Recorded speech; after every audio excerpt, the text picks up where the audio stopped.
My name is Kevin Ray, and you're listening to Truckers and Others.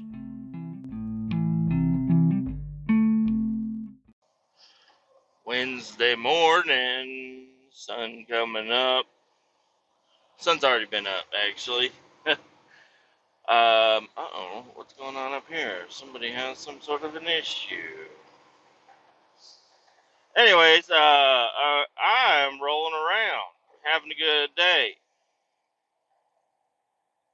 What the hell is going on up here? Somebody stopped. Oh, the truck broke down at the stop sign.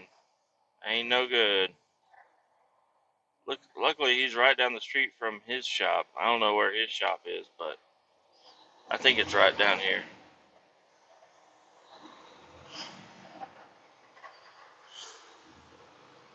Yo, man, get it going.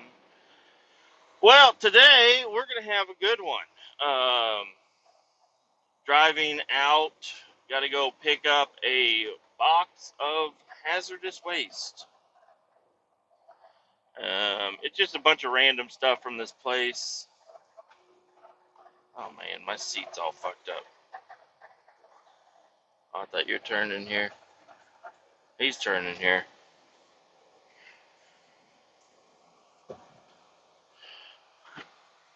Lean that seat back.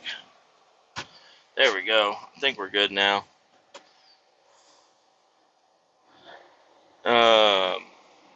Just gonna pick up some hazardous waste at this place. It's just in a roll-off box. Usually we take the straight truck, but for some reason, all the straight trucks are broken. I found out why one of them is broken. Well, actually, only one of them is broken, I think. The other two, I think, are being used today. But one of them is broken because some fucking dumbass out of St. Louis, straight up dumb motherfucking guy. Like, I don't know. All right, this guy probably, when he's tying his shoes, he accidentally ties them together sometimes. This guy, sometimes when he wipes, he forgets to grab toilet paper. And when he drives a roll-off truck, sometimes he forgets to put the fucking bed down. How the fuck do you forget to put the bed down on your fucking roll-off truck? Jesus Christ. Like, am I about to jinx myself? Am I going to do this? Probably not, because I am almost always in control of what the fuck is going on. I don't understand how anybody could leave their fucking bed on their either dump truck, roll-off truck, whatever it may be. Leave, or a tipper trailer, leave it in the upward position and hit a goddamn bridge. How the fuck does that even happen? I don't fucking know. But that's what some goddamn dumb motherfucker out in St. Louis did. Wrecked our fucking, we let him borrow our truck, and then he fucking wrecked it. Now the truck is back here where it belongs, and now we are repairing it. And I just got word yesterday that one of our guzzlers was taken up to, like, I don't know, Omaha, Des Moines, somewhere, and it's all fucked. They brought it back, and it's all fucked up.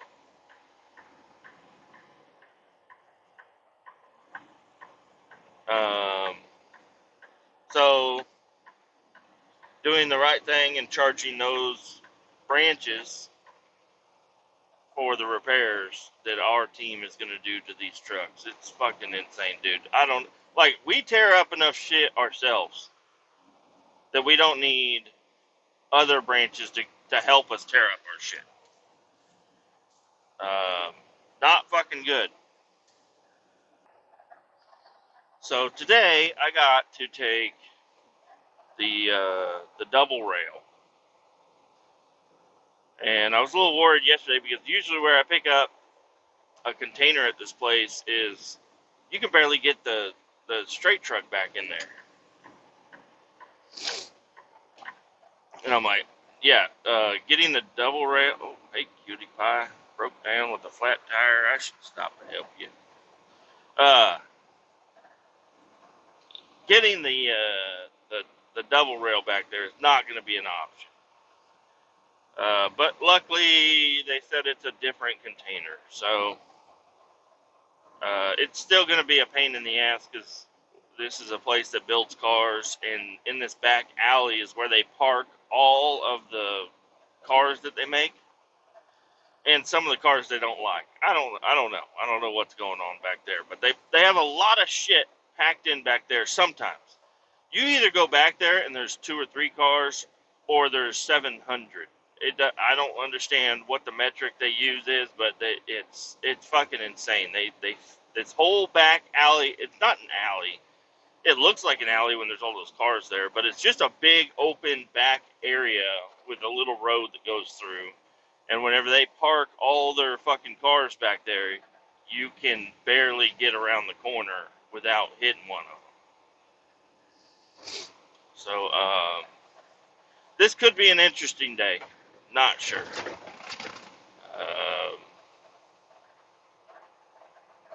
And I called the guy that did this job last time because where we dump, there's a bridge that's out down in this little town. And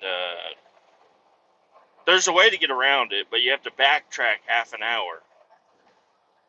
So I called him to see, like, hey, is that bridge still out? He said, yeah, the bridge is still out. I said, motherfucker. All right, no problem. You got to take these hilly back roads, 2-lane blacktops through the fucking hills and shit of eastern Missouri. And it gets a little dicey. But not a big deal. I've done back roads before. It'll be fine.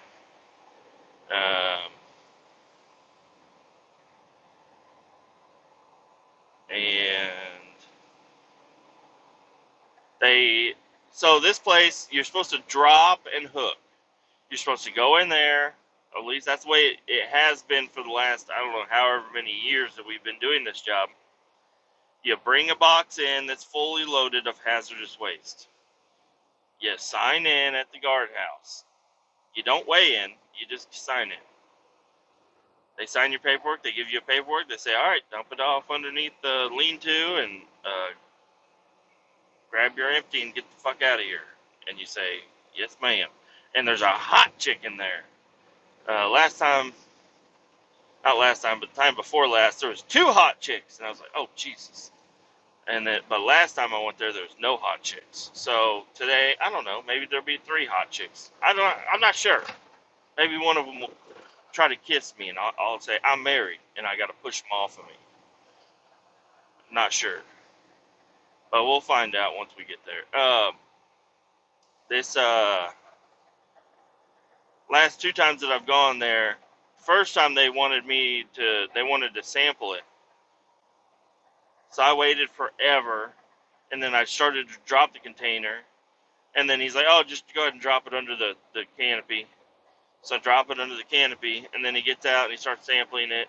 And I'm like, do I need to be here for you to sample this? He's like, no. I'm like, okay. So then I get my truck, and I pull off, and I go grab my empty box, and I get the fuck out of there.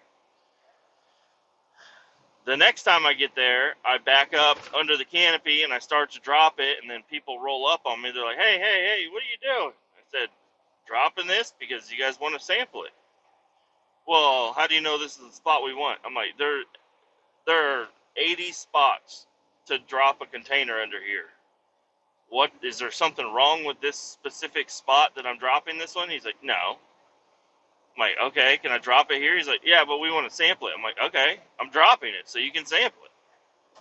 Well, how do you know this is where we want it? I'm like, I don't, but this is where it's going to fucking go. Unless you want to move it, you can move it. I'm not moving it. And I drop it and got the fuck out of there. And then this other dude went and did this job, and they made him sit there for over an hour while they sampled it. Now, none of this shit matters. Like, they have weeks to sample and dump this box. Weeks. Maybe even a month. So I don't understand why stealing an hour out of my day so you guys can sit there and fucking dilly-dally and just try to put your big penis on my shoulder. You ain't doing it. You ain't holding me down like that. Stick it to the man. Not this man. Find a different man to stick it to. Okay? Uh, so yeah, today I think I'm gonna go in there and I'm gonna woo the ladies in there. I'm like, oh yeah, fucking Jim Bob. Yeah, he told me just drop it wherever. I'm like, oh okay. I'm like, yep. I'll just drop it wherever, and then I'll get out of there. I'll go drop it, and then I'll grab my empty, and I'll get the fuck out of there, and shut the fuck up if they have anything else to say about it. How about that? Um, some people would say that no, you need to follow the rules and all this stuff, but everybody from my side of the company is like, no, you don't need to sit there and wait for them to sample it. They want you to get up on your truck, undo the tarp while it's on your truck. Then they want to get a ladder out and get up into your truck and say, it's like, no, I'm going to put it on the fucking ground. You can take the tarp off. You can get in there. You can get the sample, and I can be already gone by then. There's no reason I need to be there for you to sample. This isn't a live unload job. I'm not dumping anything. I'm not doing anything like that. I'm literally just dropping this container off. I'm UPS for hazardous waste. Here you go. Sign here. Adios. That's my job. Now I'm going to try to be nice about it, but you know, when people start making me do some shit that doesn't make any fucking sense, it really fucking bothers me. So, I don't know. I don't usually get too uptight. I had a guy get uptight on me this morning. That was interesting. So there's that exit off the highway that is so short. But you know, the way that I come to work, I go around a roundabout, not a roundabout, a clover leaf, and I come underneath, and then I run up to that on ramp. And I was rolling up to it today, and there was a bunch of cars coming through, but I slowed down and I let them all get on the highway, and then I followed them because my exit's the next exit right up there. So I need the right lane. And if I get stuck in the left lane, because these dumb motherfuckers will not let you back over into the right lane after you get into the left lane without trying to drag race every single one of them because they're fucking bitches. So today I just decided I'm going to slow down and let them get on the highway, and then I'll just follow behind them. And one dude was flipping me off and sticking his finger out, telling me to get over and all this shit. And I'm like, dude, hold on. Legally, you're supposed to yield to me. And secondly, I'm yielding to you out of the kindness of my heart. So get your fucking... And he was driving a fucking Toyota Yaris. I said, you're in a Yaris. You're not allowed to point and tell me what to fucking do on the highway, Mr. fucking Yaris. Nobody ever listens to you. I don't think anybody's ever taken anything that you've said with any sort of feeling because you're driving a fucking Yaris. At least on the highway, I don't know. Maybe you're different. You get out of the car, maybe you are like a CEO or like a boss, or maybe you run a taco truck. I don't know. I don't know what the fuck you do. But you're in a Yaris on the highway with a bumper half hanging on. I'm not listening to you. Ain't happening. Nothing you have to say is going to impact, well, it impacted me because I'm talking about it. But as of me doing what you want me to do, no, I'm not doing that. I'm going to do what I want to do because you're in a Yaris and you're dumb. I'm just assuming you're dumb. Pretty sure he's dumb because he had the entire highway to get on, and he got on, and then he was upset that I let him on the highway. I don't know what he was upset about. He's just a big dummy in a fucking Yaris with a half hanging on bumper and 3 hubcaps. Yeah, go ahead and fucking go tell your coworkers about it. This guy let me on the highway and he wouldn't even get over. Wait, he let you on the highway? Yeah. All right. So what? I was telling him to get over and he wouldn't get over. Why did he need to get over? I don't know. Because if I would have gotten into that lane, which looking back now, I wish I would have gotten in that lane. Because then I could have slowed down and blocked his ass, and then he wouldn't have been able to speed off at 58 miles an hour. Because that's all that fucking little Yaris will do.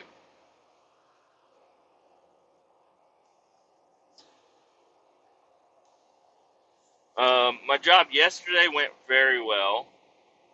The lady over there, I don't know if I've been blabbing my mouth too much about it, but maybe she got word that she just starts conversations all the time. Like, after we end a conversation, she starts another one. But yesterday, I said, all right, see you later. She said, see you later. And then she drove off. And I was like, whoa, what is going on? Where'd you go? Aren't you going to stop and try to tell me about your cousin up in fucking Nebraska or something? You know, just no context, just start up a conversation out of nowhere. No, she just drove off. So I don't know if somebody talked to her or maybe she had to take a shit. I don't know. I'm not sure. But everything went very well. Got there, got unloaded. Um, Hung out with my buddy for a little bit. Went back to the shop, fueled up, parked, went the fuck home. I sat and I did my paperwork, which is a rarity. But I was like, I don't want to be lugging around because the paperwork I do for that job, even though it only really requires one fucking piece of paper, it's got 7. So it's a lot of paper to be hanging around on and trying not to lose one of the pieces. So I at least need to staple them together. And if I'm going to staple them together, I might as well just finish the paperwork and turn it in. So I got all that shit turned in and went home and played Fortnite with the son. He was getting mad at me. We played this new level. I don't know how those Fortnite levels work. It's like a user created level. I don't know what it is. But they have all these guns and tanks and cars and all this stuff on there. And me and him got on there and I got a tank and I was just blasting this fool. And he was getting so upset. And then I promised I wouldn't get in the tank anymore. And I was running around with a rocket launcher. And I was fucking blasting that fool. And he was getting so mad. But I was finally like, dude, alright. I am worthy. I am worthy of playing Fortnite. I can kill my son. This is awesome. But then he started to cry. So I had to give him a few. I had to let him get me a couple of times. Same with this weekend. We played this. It's called the Ninnies Chess.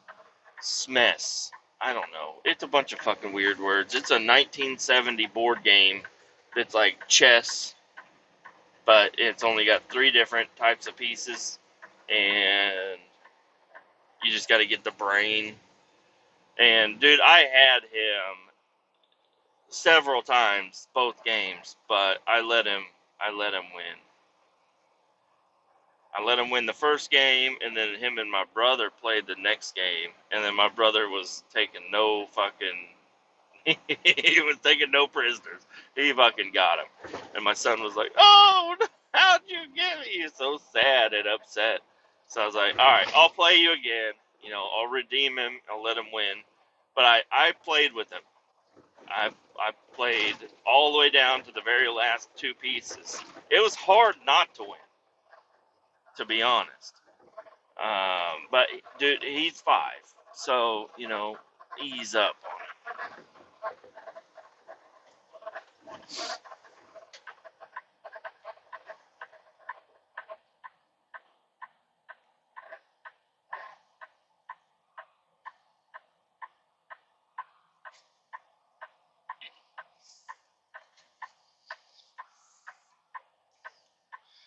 I'm waiting on a fucking JLG to get out of the fucking way here.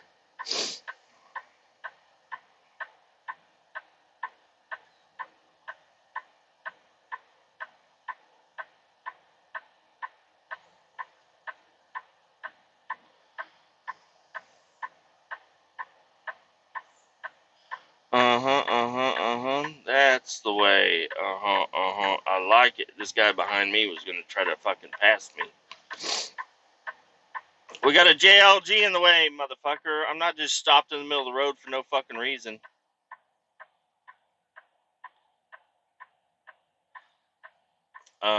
But yeah, we played the chess thing. We got this. My mom's got this big swing that I hooked up. It's like a big saucer that hangs from a long rope in a tree. And oh yeah, I was loving pushing them. And then I got in trouble for pushing them too high. Wow, they got that building put up pretty fucking quick. Um,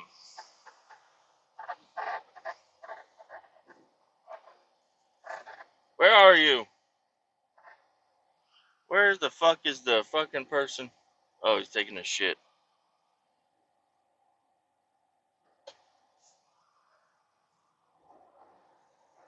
Hey, he's taking a shit and he's embarrassed. He didn't even look at me. He just opened the gate. um, yeah, I got in trouble for swinging them too high. They were all screaming, "Let me off!" I'm just having fun, just pushing them. They're safe. I'm not pushing them. Like, I'm acting like I'm pushing them high, which is kind of weird to say that, but I'm just saying, "Oh my gosh, you guys are going too high! Oh no, you're going too high!" And I just kept pushing them. But they weren't going too high. Like, their feet were hitting the lead. There's some low hanging branches over there, and their feet were touching the branches. Okay, like, yeah, it's high, but it's not too fucking high. Um, so I don't know. I got in trouble for whenever it's just me and my kids. I don't get in trouble for that. But we had another little cousin up on there, and I got in trouble for pushing them too high. Pushing them too high. Everybody's screaming at me. I'm like, hey, y'all shut the fuck up. I didn't say any of that. I just walked away. Like, hey, you're not gonna. No, you all are gonna bitch at me for pushing them too high. I'm gonna walk the fuck away. They're fine. They're on the swing. It's gonna keep swinging for a long fucking time.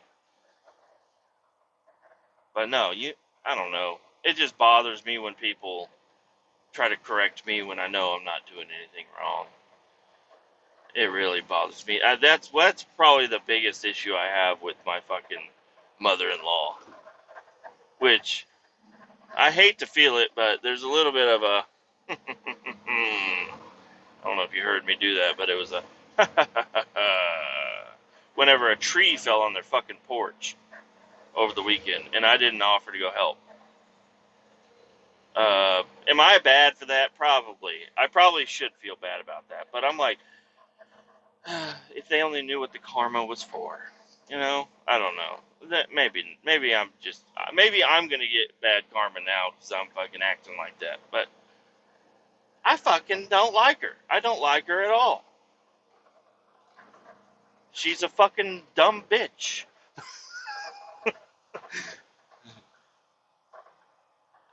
And yeah, I don't like her. I don't like her at all. I did not tell her happy birthday. I did not. Not on purpose. I actually just now remembered that her birthday was yesterday. But no, fuck you. I ain't gonna fucking tell you happy birthday. She's like, it's a big deal. It's her 50th birthday. I'm like, her birthday last year was such a big deal. There's a hobo over here.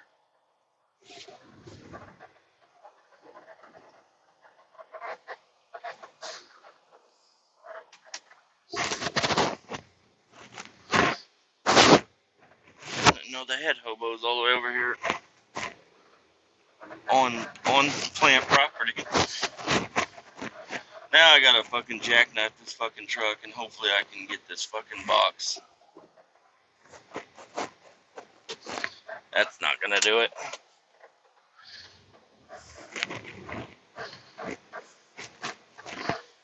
This is fucked. I don't like this at all.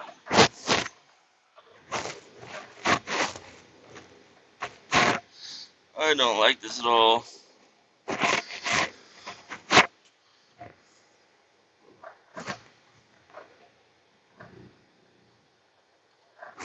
That's not gonna do it either. God damn it. They got me in too big of a fucking truck to grab this shit. I can't jackknife my shit far enough.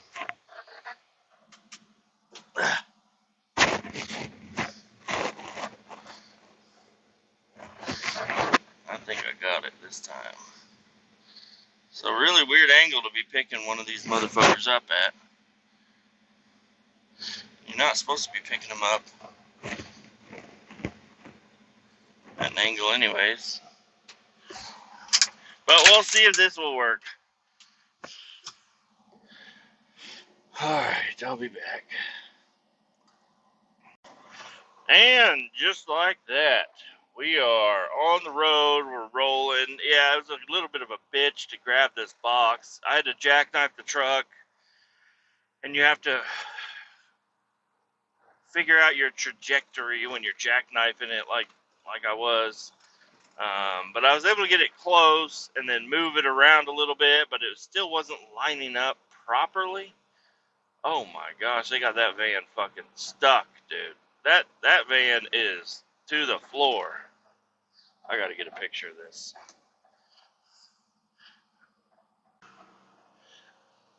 Yeah, I grabbed a picture of that. They got these vans fucking stuck. Anyways, I got it jackknifed. I got it moved a little bit, but it wasn't lined up. And then I had to jackknife, like unhook it and redo it again, and then pull it, and then it didn't line up where I wanted it to line up again. And then just keep backing it up and moving the bed up and down, and then but I got it. It's on there now. I almost lost a roller. It's got these. They're like 10-pound bearings, is what they are. I don't know what you call them, but they're rollers that go along the entire length of my trailer. I don't know. There's like 10 on each side, and they're just held in with a cotter pin, and they get greased. So sorry, I got the hiccups. So the box will roll on the rollers, and it doesn't just scrape all the way up. And one of my rollers had pushed through the cotter key, so I had to take that one off, and I'll have to write that up. And we're gonna need to throw some cotter keys on these fucking trucks, because that's kind of ridiculous. Like, I got this roller that you kind of need the rollers, and all I need is a cotter key.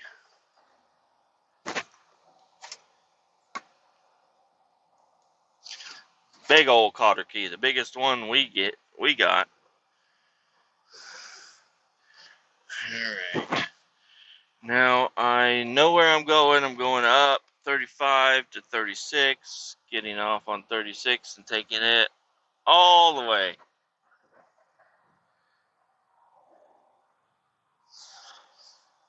All the way down to 61, and then doing a little back road.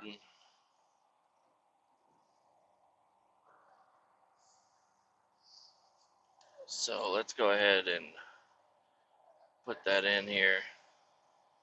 61.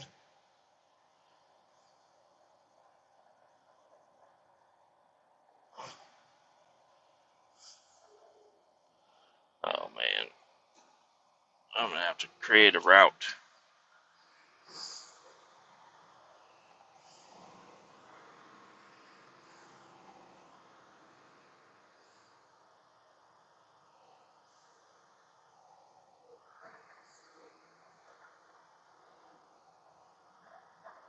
Well, it would have been nice if it fucking.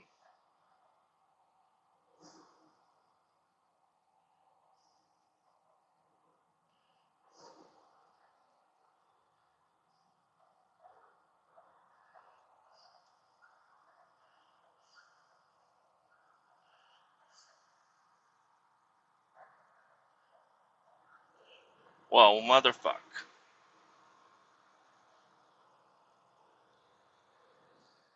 Done.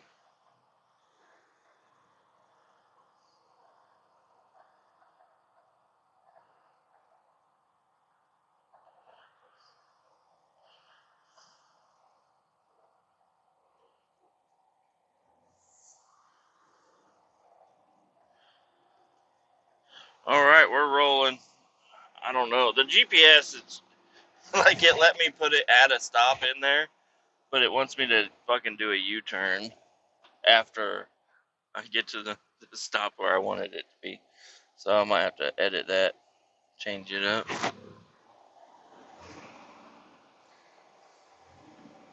These fucking hostlers, dude, they just fucking fly around in these brand new vehicles. Hey, I wouldn't mind doing that. A 5.0 with the 10 speed, just fucking ripping it up around.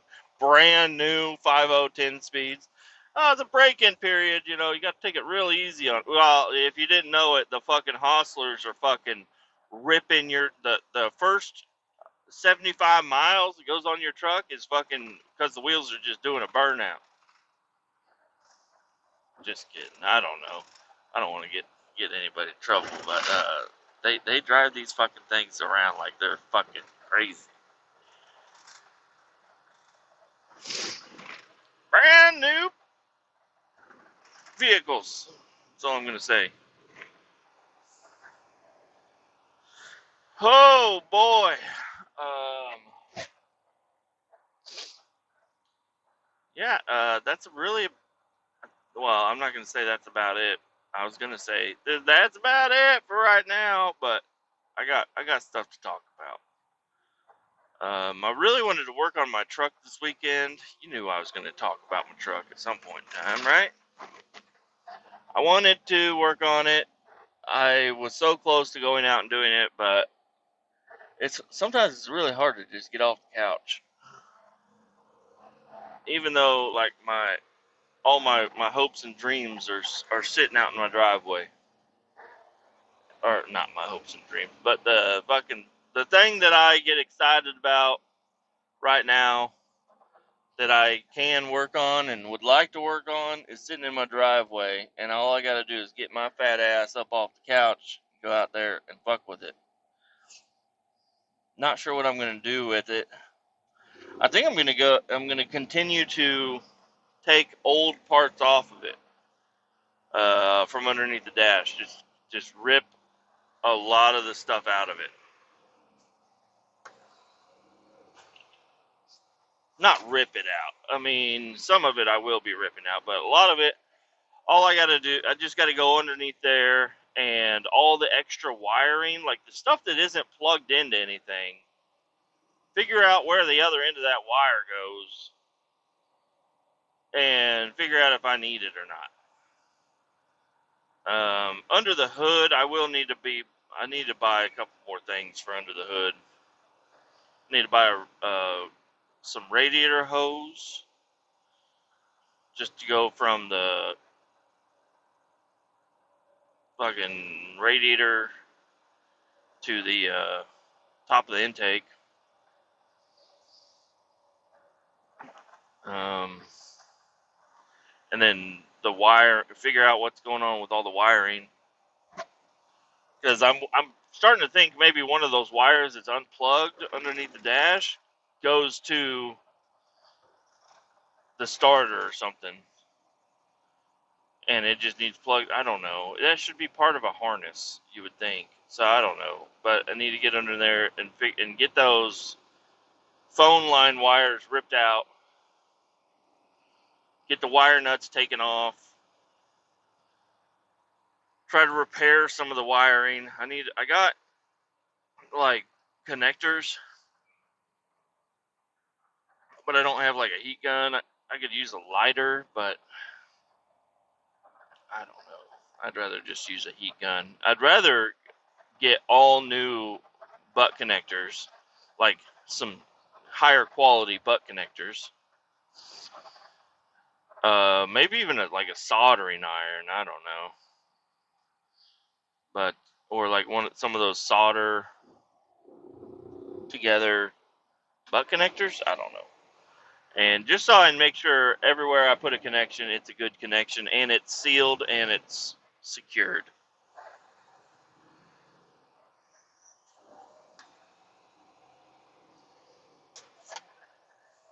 Because I am afraid of this thing sparking out, shorting out, catching on fire.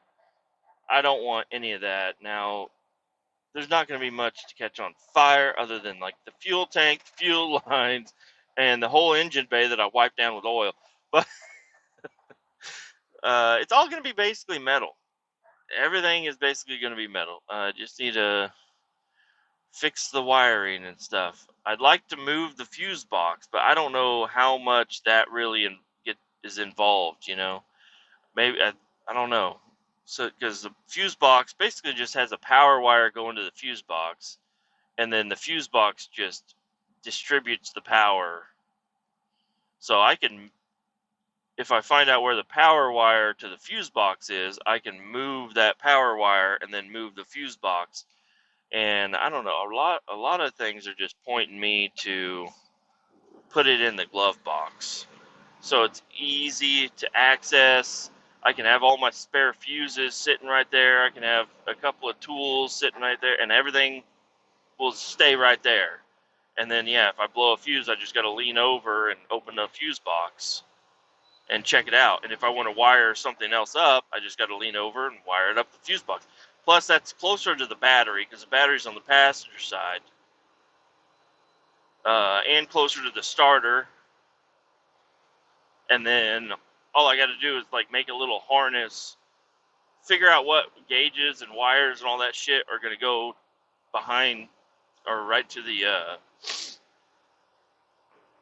dash, the bezel, and then just make up like just put it all in a wire loom or like the little fucking corrugated little tube looking deal, and boom, all my wires are right there underneath the dash. There's nothing else under the dash really to get in the way. I think that's a good idea, just to move the fuse box to the glove box. And but I don't know. I think maybe upgrading the fuse box would be a good idea too, to a newer style fuse box, and then I can use a Sharpie and white out for all the ones that I don't use or something. And then because it uses the flat fuses anyways. So it is a newer fuse box. Well, not newer, but it's an upgraded fuse box from the glass one. I kind of like the glass one though, because you can just look in there and see which ones are burnt out. But I don't know. Preparing for the future, getting flat fuses is going to be way easier than trying to find some glass fuses.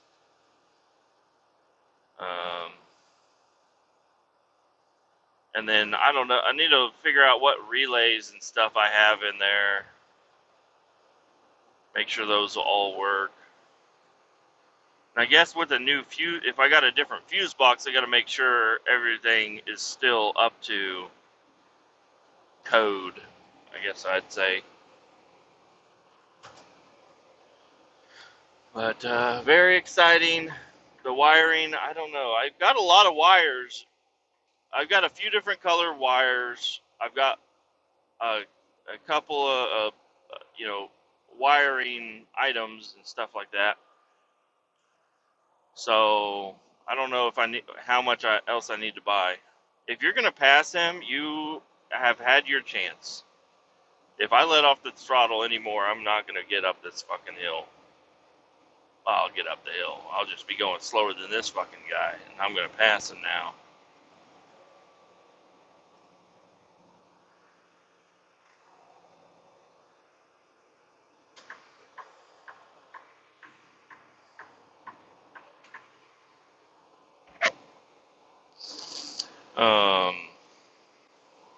Yeah, excited about that. Want to get my kid into jiu-jitsu. I really want to do that. I'd like to be able to give that to him at a young age while his mind is easily molded. I'd like to instill some of those fighting skills into him. Just it'll give him an upper hand in any situation. It'll because me, I don't have any fighting skills. Not really. I mean, I can act tough, but I'm really not. So, but if I give that to my son, it'll make everything in his life that much easier, knowing that if a bully is fucking with him, he can have, well, it'll just give him the confidence that a bully won't be fucking with him. As long as my son doesn't turn into the bully, because that would be bad if I weaponize my son and then send him into a school and then he becomes a bully. That would not be good, but giving him something to work on, he'll like getting the belts and, doing all the stuff, and he'll be excited to go, I think. But just give him a little bit of confidence to go through life and being able to assess situations much better. I think I'm pretty good at assessing situations, but, I don't know, just the heightened awareness where if my son is out with a girl or whatever, he can, I'll be more at ease knowing that he can take care of himself with some of these skills. Now, if I can get him into it and he can, get the jiu-jitsu bug and just stick with it, I don't think I want him to go into fighting. I don't think that's a good idea. Getting hit in the head a bunch, like, yeah, it's cool, but there's not, at the low level, there's not money there. There's no money. You're just doing that. You're spending money on that. Now I know, up in the ranks, there is money, but I don't plan on him. I don't know. I don't think I want him to even do that. I just wanted him to go into jiu-jitsu class, get a little confidence under his belt, um, able to defend himself, and it'll be fun for him too. And then he can start doing moves on me and his sister. Oh God, I don't know. Maybe this is a bad idea. Weaponize him and then stick him on me. Like, oh shit, he could whoop my ass at 7 years old. But and then my daughter, we're trying to get her into dance and stuff. But you never know. Maybe she's the one that wants to be in jiu-jitsu, and then he's the one that wants to be in dance. You never know. You never know what's going to happen.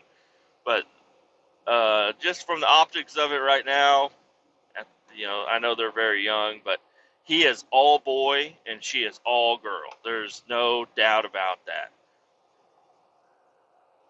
My wife was telling him the other day, she's like, do you know anybody with two daddies, two mommies?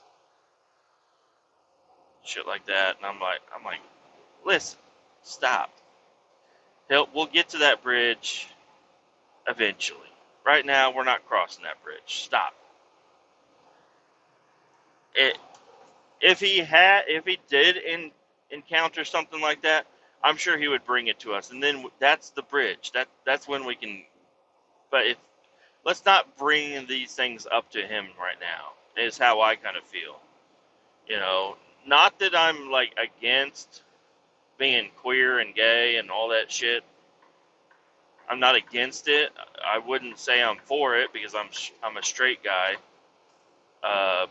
But I like to think that you can do whatever the fuck you want to do, as long as it's not harming or putting others down. So like the dude swimmers that join the girls team, that's not fucking cool. That's fucking the gayest thing I've ever seen.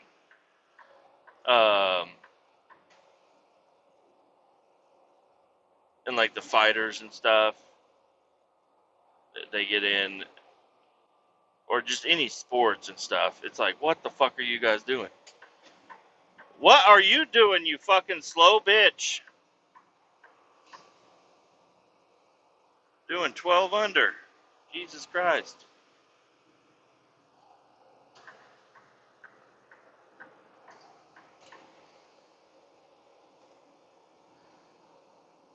But yeah, I'm excited about life. I'm excited to see what's around the corner here. Watch the kids grow up and become themselves. It's so interesting to watch. Right now, it is interesting right now, but it's like puppy dogs and baby dolls, Fortnite, Minecraft.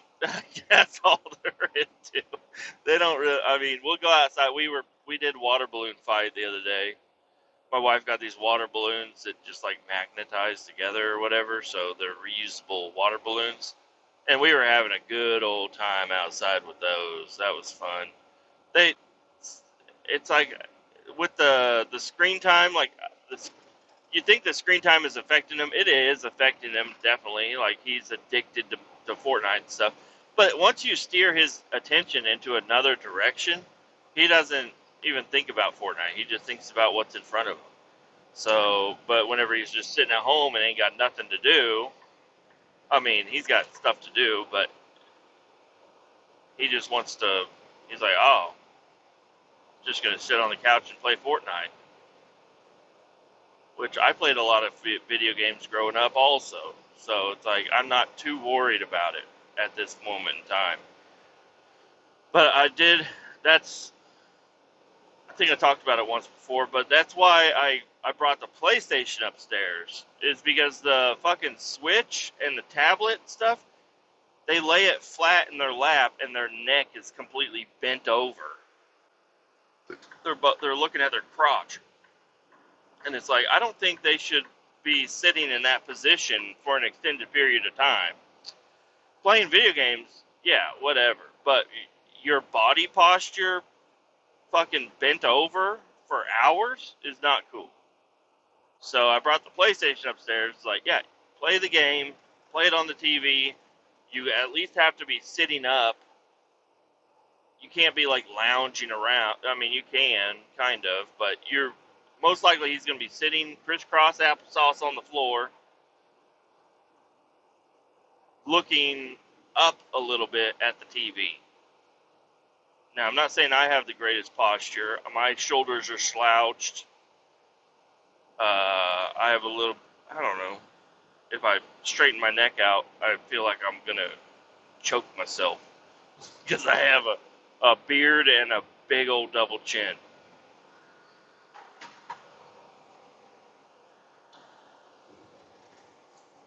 But I played a lot of video games, but I didn't. I mean, I had a Game Boy. I was thinking about bringing a Game Boy up or something because I have one. I have two of them. I have two Game Boy Colors. They're the lime green ones. I got a few of the Pokemon games, and oh man, I love those games. I downloaded the emulator onto my phone a while back. I don't have it anymore, but I tried to run through the Pokemon game again, and I was like, I remember all of this. I don't remember it being this fucking hard. Well, not that it was hard. I don't know. It's actually kind of easy, but you just the first few. Let me just give you a little lesson on Pokemon. Always choose the water guy, Squirtle. I would always choose Squirtle because the fire guy does not work in the section that you're trying to get to. And of course you're going to be leveling up your main guy or whatever. You gotta get the Squirtle, and you gotta grab a couple of Rattatas and Pidgeys, and maybe even Caterpie or whatever. Level them motherfuckers up. Get them all to about level 12. And then go into that fucking forest, and you'll just run right through it. And then you go to Brock, and you're going to kick Brock's ass because you have a Squirtle, okay? The water against the rocks is the way to go, okay? Eventually, you'll get a Charmander or uh, or Charmander.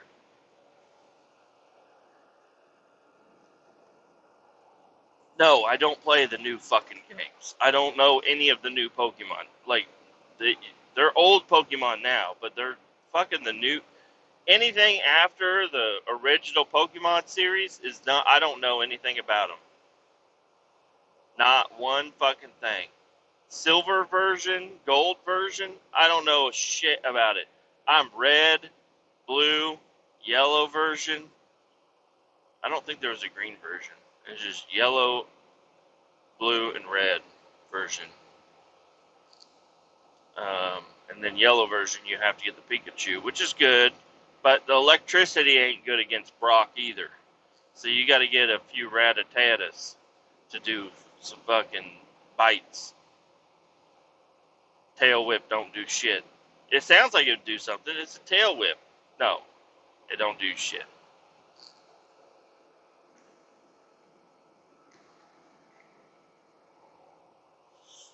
Now, where you're going to be hurting is whenever you get to the second boss, which is Misty. And that's why you got to get some of them other Pokemon before you go over to Misty, because water against water doesn't work out so well. You'll win. It takes a long fucking time. It's like, get something better. Get a Weedle with poison sting.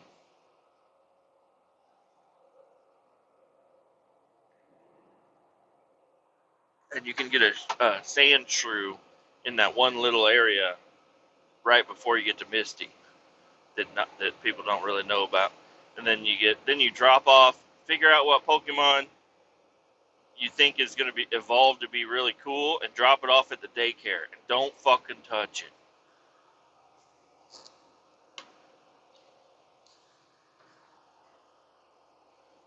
Anyways, that was me growing up. I had a Game Boy Color, which the screen is not illuminated. I totally forgot that the screen is not illuminated.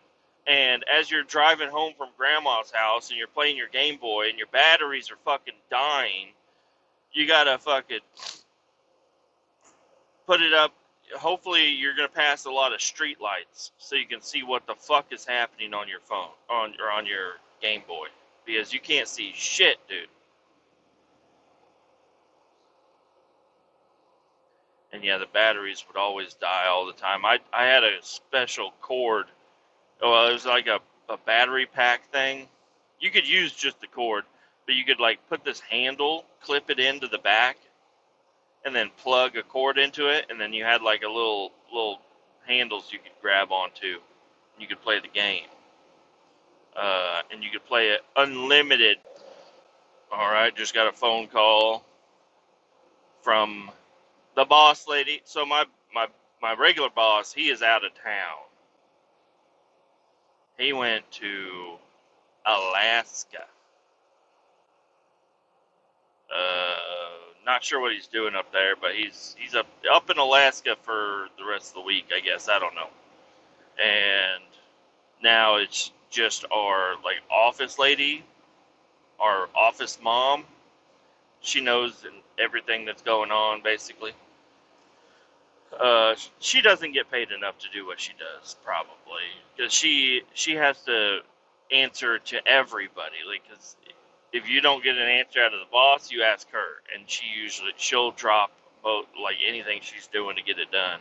Anyway, she just called me up. She's like, "Hey, what did you do on Friday with the truck? It looks like you took it to Monette." I'm like, "Oh yeah, yep." Okay, well, it's got like some residue in it. I'm like, "Oh yeah, I'm sure it does." Yeah, that's just wastewater. Nothing crazy about it. Just wastewater, but it is fucking nasty fucking shit.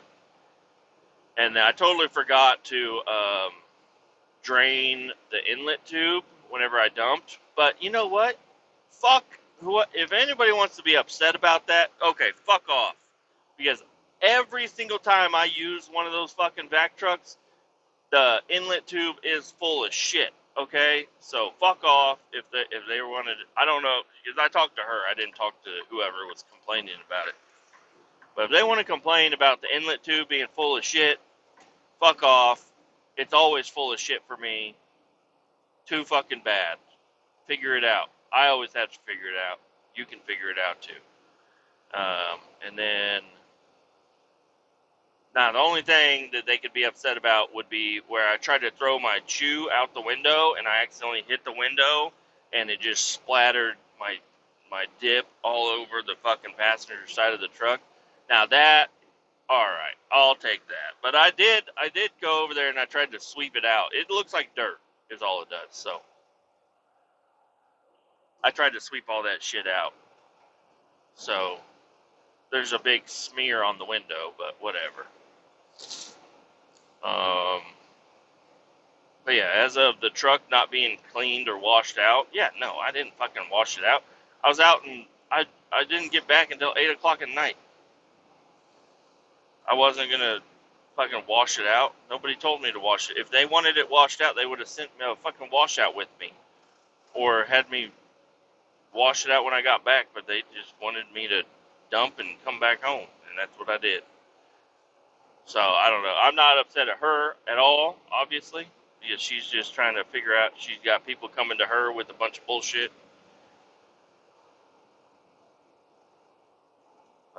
But whoever's coming to her with the bullshit, hey, fuck off, fucker.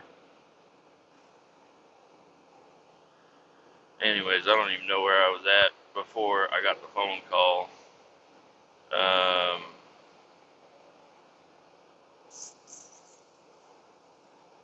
Brought my lunch with me today. Good old sandwiches with pickles. Again, I got this.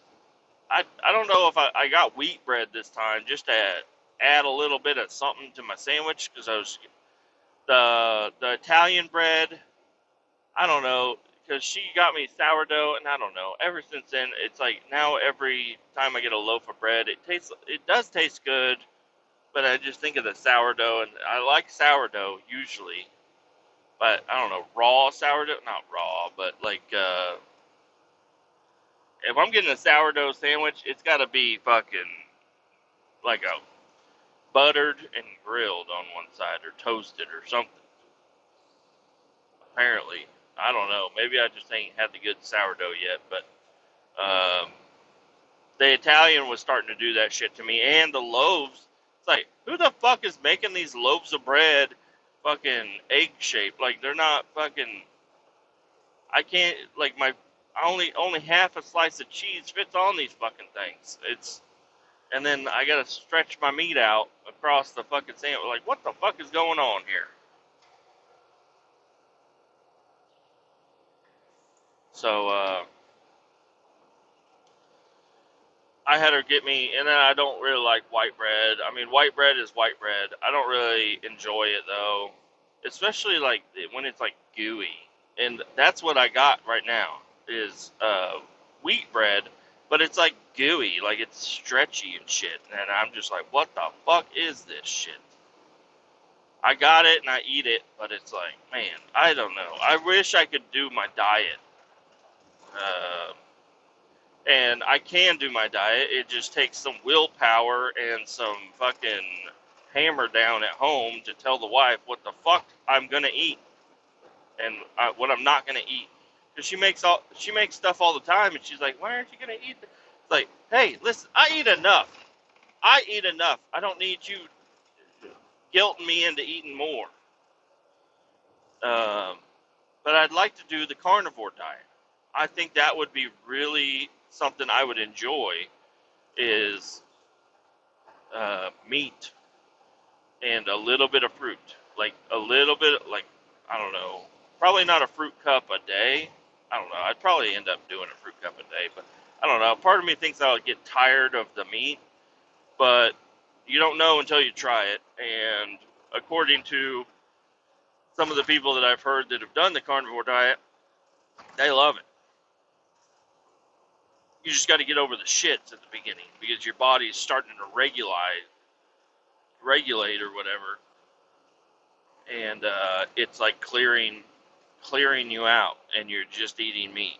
So I'd like to get to that point, and now the meat that I'm going to eat isn't going to be like a Joe Rogan, where he's got fresh killed elk every fucking day. Mine is going to be like bratwurst, hot dog, like I don't know, meat products. It's processed meat products.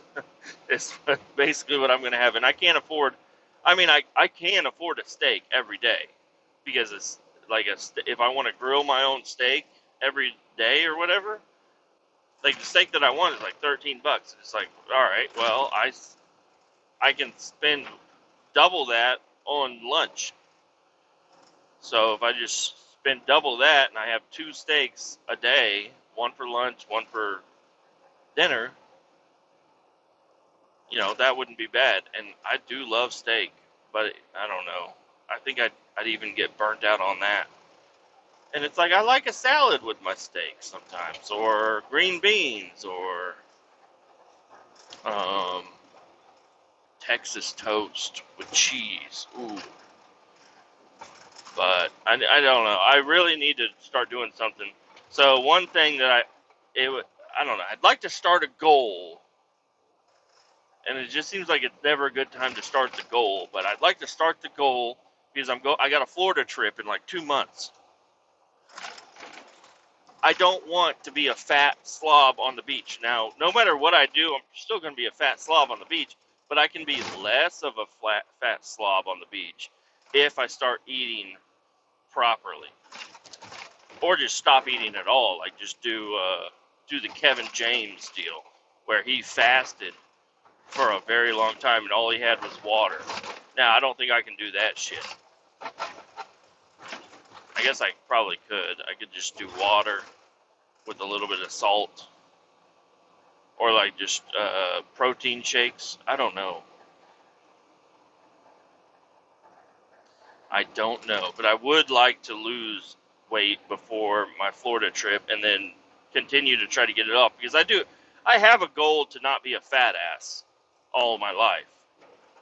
It would be nice to not be a fat ass the entire time I'm alive from here on out.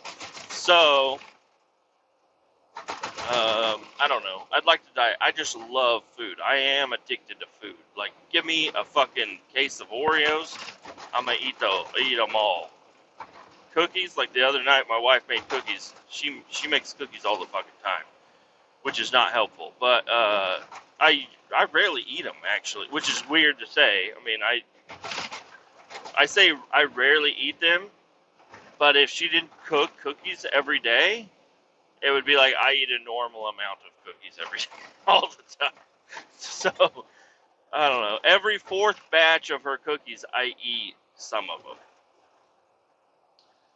So, yeah, I had 9 cookies the other night. 9 chocolate chip Pillsbury cookies. They're like the pre-made. You just plop them down onto a tray and throw them in the oven. And I like them crispy. She likes them soft. So, I don't know. I enjoy them still. But it's like these would be better if you let them in for another 3 minutes.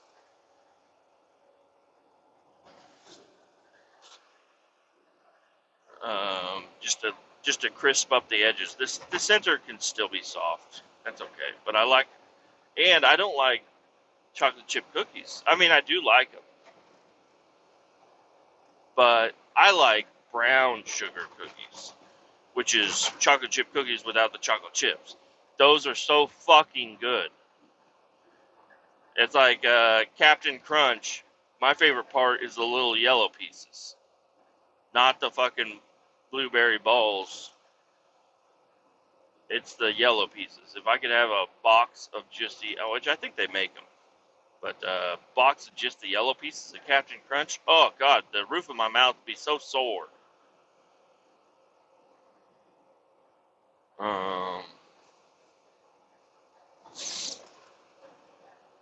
But yeah, I'd like to do some sort of a diet system, or something where it's like I eat every other day. Just kind of slow it down, or try to do like my dogs, where they just eat in the morning and that's it. And I think eating in the morning, I think, would be more beneficial than eating at night. So if I just have one, but I get hangry. But I think I can get over that. I say that right now, being a guy that's not hungry. But I think I think I can get over being hangry. You know, just be like, yeah, I am hungry. Just being at zen with it. But whenever I'm not expecting, if I'm expecting to eat or expecting to eat soon, I'm okay. But and then whenever something happens or whatever, and then I get hangry, and I'm like, I was supposed to eat, and now I'm not eating. I'm hangry. But if I can be like, I am purposefully not eating, I'm not looking forward to a meal, maybe I'd be okay. Expecting it and not getting it makes me angry. Not expecting it and not getting it is my choice. I have the willpower to not eat. What if I go today without eating lunch? Maybe I could try that. I really, for the podcast, that sounds like a noble thing to do. But you know what? I'm going to, at whenever 11 o'clock hits, I'm going to be pounding down some sandwiches. And I brought 3 snacks with me. I brought a chocolate bar, or like a chocolate granola bar, chocolate dipped granola bar with peanut butter on it. I brought a little package of trail mix with chocolate in it. And what else did I bring? Oh, uh, golden grams, not golden grams, the fucking little bears, little golden bears that are dipped in honey. I wish I could just look at my life from the outside and just look at me sometimes. I just want to see me on a day-to-day basis. Like, just work with me. I want to go to work and ride along with me and just look over and be like, yeah, I'm not that fat. That's what I would say to myself. I would look over at myself and I'd be like, at least I'm not that fat. That's what I would do. Like, damn, he's fucking thick. He's a thick boy. I should lose weight and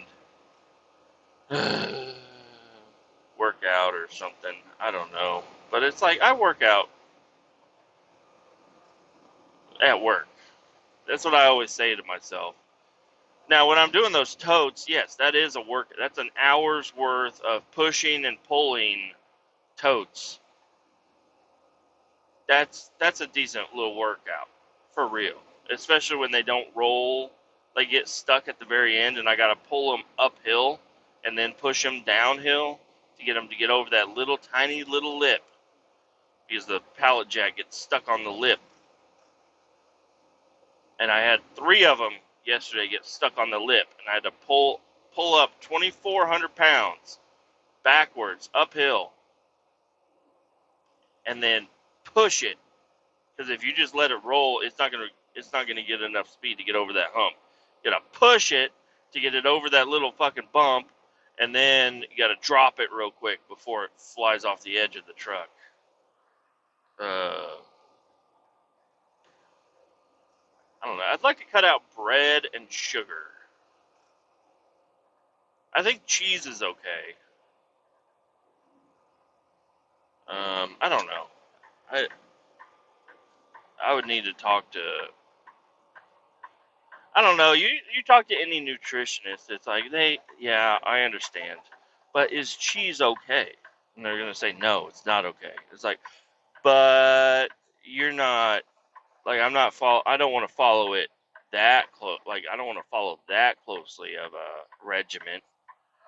Like yeah, cheese is not okay, is what they're gonna say. They're gonna say no, you can't have a grilled cheese with bacon dipped in tomato sauce. All right, fine. I'll put pepperonis on it. You ever had that? Oh god. Uh, grilled cheese, but before you put the other slice on top, you put a couple of pepperonis on there. When I say a couple, I mean like 12. And then it's grilled cheese with pepperoni dipped in either marinara or just regular tomato soup. Oh man, I'm making myself hungry right now. The other day I did make myself a pizza omelet. I thought I was going to be a little healthy. I guess you could do that. You could have a meat sandwich, but instead of bread, you just use egg. Now you got to be careful with the butter when you're doing the egg. I guess if butter isn't bad if you're using real butter. Now the margarine spread is not good. That's plastic. That's some sort of plastic byproduct that they're like, all right, let's make a factory and just start putting this in tubs because it's a great lubricant. And add a little, I don't know what they do. They add some sort of fat to it a little bit, probably, to give it a little bit of good taste whenever it gets melty. But, I don't know. And according to Joe Rogan, which, he lives a totally different life than most people, but you can go up to like the butcher and get beef tallow, which is just the fat chunks they cut off of a cow. So I was thinking about doing that, going up there and just being like, hey, can I get some beef tallow enough to fit in this butter container, and then just use that butter container for beef tallow. And then anytime you need butter, you just cut a little bit of that tallow off and throw it in there. And then it tastes better because it's like from beef, and it's a healthier fat than margarine or whatever.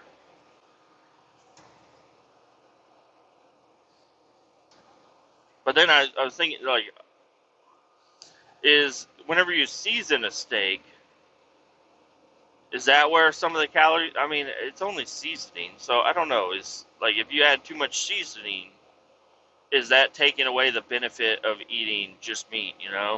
I understand like you can't slather some ribs in barbecue sauce and say it's healthy because you're eating sugar. Like that's all sugar. Um, or the vinegar-based barbecue sauce is better for you? I don't know. They gotta be a little bit healthier for you. But and then I bought a bunch of vitamins a while back, but now I listened to one Joe Rogan podcast. I realized all of the vitamins that I bought have the cyanide fucking shit in them, cyanoblabin or whatever. And one of the nutritionist or whoever that was on the podcast said, stay away from that. He's like, you can get good vitamins, but a lot of the vitamins that say they're the good ones actually have the cyanoblabin in it, and do not take that whatsoever. Now, don't take my advice because I'm just a fucking fat trucker, but it's something to look at and do your own research on. So I quit taking those. It was a Super B or Super C or whatever it was. It was like a big multivitamin that's got everything you need. And I was like, oh, yeah, these are the good ones. And then, nope, right on the back, it's cyanoblabin. Like, fuck. So I quit taking those. I did still take a few of them because I'm like, all right, the good outweighs the bad, right? But I don't know. The more I think about it, the more I'm like, no, just quit taking in cyanide. And even, what was it? He said something about liquid IV. I got one here with me. Ingredients. Let's read the ingredients. Pure cane sugar. Good. Dextrose. Good. Citric acid, potassium citrate, sodium citrate, dipotassium phosphate, silicon dioxide, ribosylol, stevia leaf extract. So it's got stevia in it. Natural flavor, vitamin C, as in ascorbic acid, vitamin B, vitamin B5, B3, B5, B6, B12, which vitamin B12 is cyanoblabin. So this has cyanoblabin in it. It's the last ingredient, but it's in there. Cyanoblabin, why? How is that even a thing? How is it? What does cyanoblabin do? Like, because people that I've heard talk about it, they say it's not good for you. Stay away from it. Don't use it. All right, so why is it in the product? It's the last ingredient, so it's the least amount of whatever is in there. But why is it even in there? What does that add to this product to make it? Because this is a liquid IV. It's a liquid IV. That's what Joe Rogan promotes all the time. And whenever the guy got on there, he said, yeah, liquid IVs are good, but yeah, you shouldn't take them because they have cyanoblabin in them. And I'm like, what the fuck? So what the fuck is cyanoblabin, and why is it even in there if it's not good for you? Is it some sort of a I don't. Well, it says B12. It's vitamin B12, and B12 is supposed to be good for you, but it's cyanoblabin is the B12. So I guess there's some characteristics of cyanoblabin that are good. It's like, but you can get the vitamin B12 in a different source, and maybe that's just the cheapest source of B12. I don't know. I'm making my brain hurt. I'm not a fucking scientist. I'm just a fat guy that tries to take vitamins, and even when I try to take vitamins, they tell me I'm not taking the right ones. It's like, you can't win for losing around here. And I just threw that liquid IV in my lunchbox today because I was like, I don't want to stop and get 5-hour energy because I ran out. So I'm going to need to stop and get a 5-hour energy and a can of chew, actually. But if I used to take the liquid IVs because they would help me a little bit after eating lunch. But if I just don't eat lunch today, maybe I'll be better off. Because I always crash. Like yesterday, I did that Des Moines run. I ate lunch like normal, and I'm driving back, and I did not take a 5-hour energy. I mean, it was risky. Not really risky, but it was like I was so tired after eating. And I was like, I should stop and get one, but I just powered through it, and then I was fine. And I went home and I crashed early. I fell asleep at like 9 o'clock. The wife said, I'm going to go read in the room. Come meet me in a little bit. I said, okay. And then that's the last thing I remember. I don't know. I guess I turned on the TV and then woke up at 5 a.m. to my alarms going off. I'm like, God damn it. So, but, well, I was like, God damn it, because I had to wake up right then and there, and it didn't feel like I slept that long, but I did sleep a decent amount of time. Now, my Fitbit watch died. The battery's dead on it, and I just didn't plug it in. But usually I'd have that plugged in and on so I can track like my sleep. And I think last night I would have had the best sleep. I don't know. This weekend I had good sleep.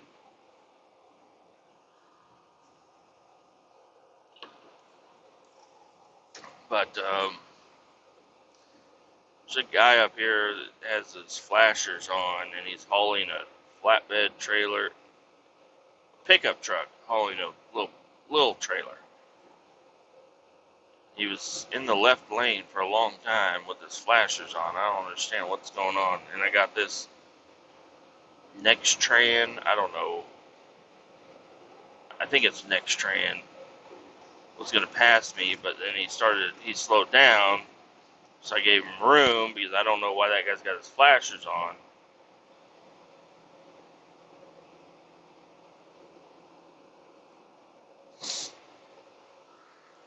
I got 2 hours and 10 minutes till I get to my first destination, which is Highway 61, and then I got like another half hour after that.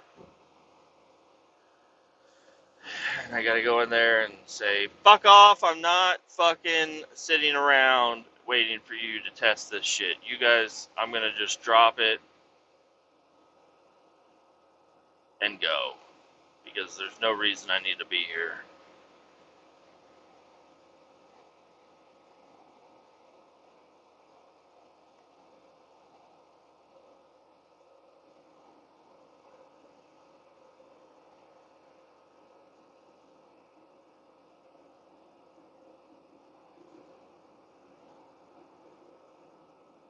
But then I'll have the fucking boys in blue. Not the boys in blue, but the boys in yellow is what they are. Because they roll up in their fucking Haz suits or whatever. They're going to roll up to me and be like, hey, what are you doing? Like, I'm dropping this box for you. You know, you're supposed to have us next to you whenever before you drop it. Like, you're supposed to sample it and everything. I'm like, I know, I'm dropping it so you guys can sample it. Hop in there, sample it. And then I'm going to unhook and then get in my truck and drive off. They'll be like, hey. Like, what? I'm not sampling it. I don't have a Haz suit. I don't want to be anywhere near this while you're sampling it. You guys do what you got to do. I'm out of here, buddy. And just drive off and grab the empty container and then leave. I think I can get in and out of there in 10 minutes. Well, that's with the straight truck. I'm rolling with the double rail, so I'm going to have to do a little bit more work today. I'm going to have to I got to transfer the box from the middle of the trailer to the back end of the trailer, then unhook the transfer winch and hook up the main winch, and then I could drop it off and then roll on to the next one. Then I got to line up to that one. Shouldn't be a big deal. That'll be a big open area.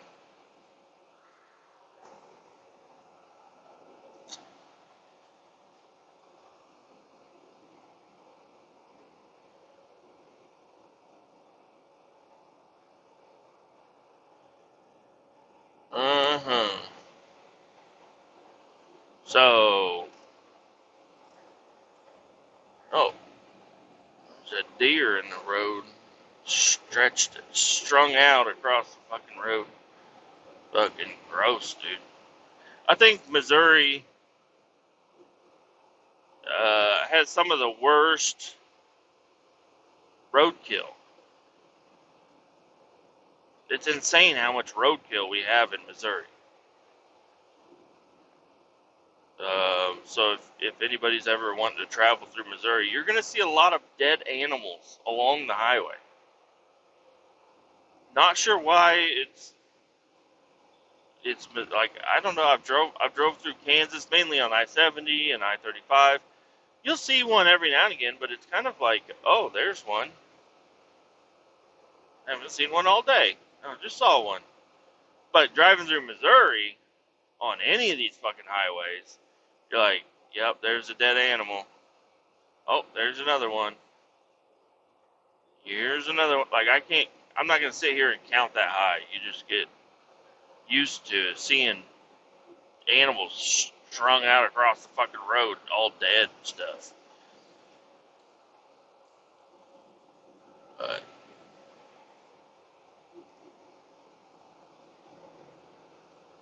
thinking about passing this guy, but I'm already doing 5 overs. So I guess I can stay behind him. Sucks that the speed limit on this road is 65 the entire fucking way. Now, if I took I-70 like the fucking guy at my shop, he's like, oh, just take I-70. I'm like, yeah. I mean, the GPS tells me to go this way. So I'm going this way. If the GPS told me to take I-70, I'd consider it. Now, I-70 ain't a bad highway. It's just got an unnecessary stop that's like, why would I go that way if I have to stop? I'm not dodging nothing. Just, I'm going the way the GPS tells me to go. Now, I could go that way and I could do 70, 75 most of the way. But, you know, all the time savings that you get going that way could be fucking shoved down in the dirt and just snuffed out because somebody wants to check your shit out. Oh, routine, just checking you out. Just wanted to check you out. Yeah, you didn't do anything wrong. You're not overweight. You know, everything looks fine. But we're just gonna do a routine check. Why the fuck did I come here? That's what everybody thinks. They're like, God damn it, I should have went the other fucking way. All right, you're good.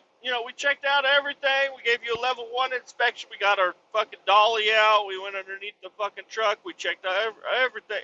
You know what? You're good to go. You are good to go. Oh, thank you for doing a mid-trip inspection on my truck. Thank you. Let me get the fuck out of here.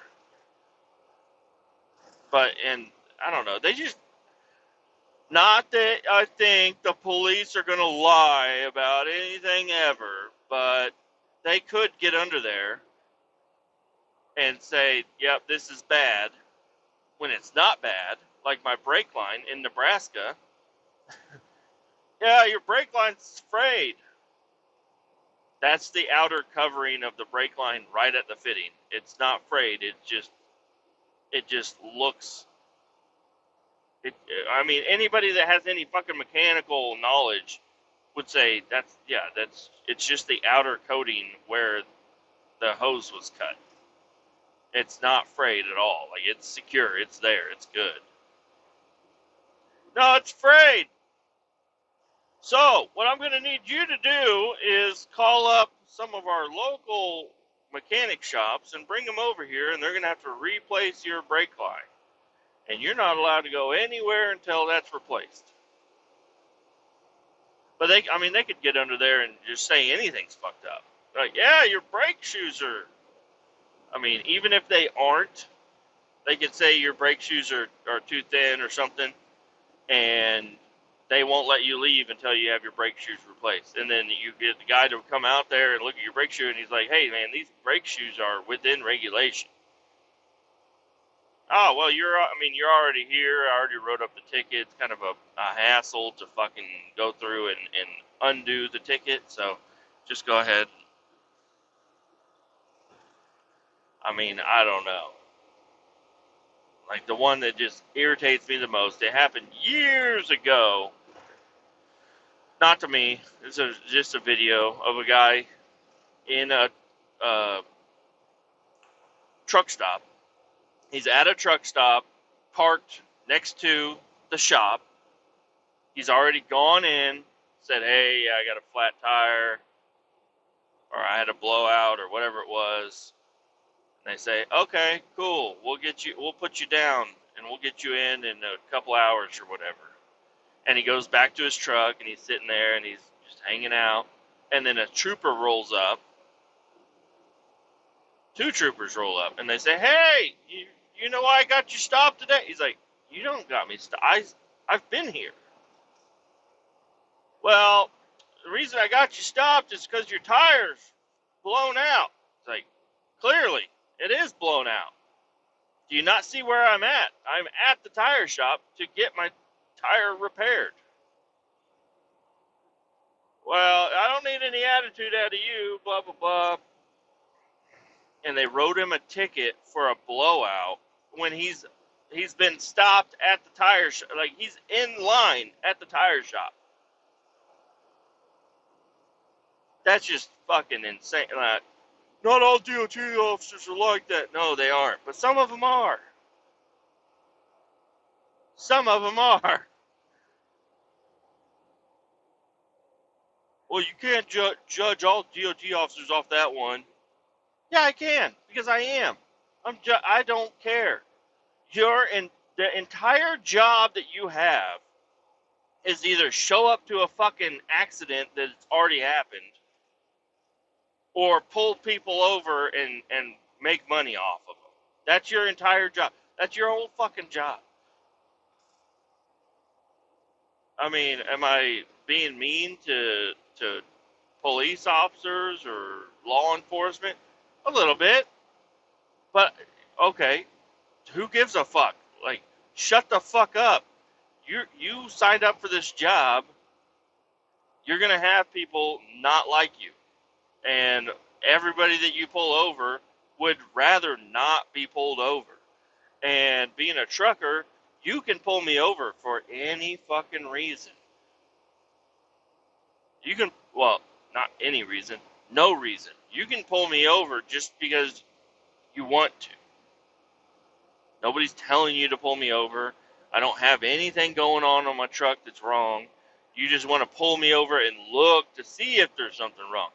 Because you're going to prevent an accident in the future. Motherfucker, no. And a lot of it sucks because a lot of the truckers out here don't give a fuck, and they will drive around. Like I saw a guy a while back driving with a flat tire. Now, I've done that before. I was headed back from Lacine back to Kansas City with a flatbed truck, and I got a flat tire.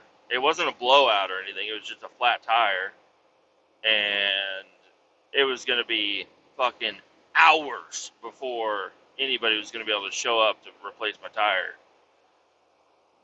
So I said, you know what? It's off the bead. It's just hanging out there. I'm just going to fucking drive it. Now, this was not a good idea. It would have been a fine idea, but somebody noticed that it was a flat tire. They called my company, woke up my boss. My boss called me, told me to pull over, and he's going to get the tire repair guy to come out there. And yeah, even though I was in Kansas City, it still took fucking hours for a fucking guy to come out there and replace my fucking tire, even though I was only 10 minutes away from the shop. I'm like, dude, I'm so close to the shop. He's like, nah, you better just pull out, because that person is going to probably just follow you until you stop. So just pull over and get it fixed. I'm like, okay.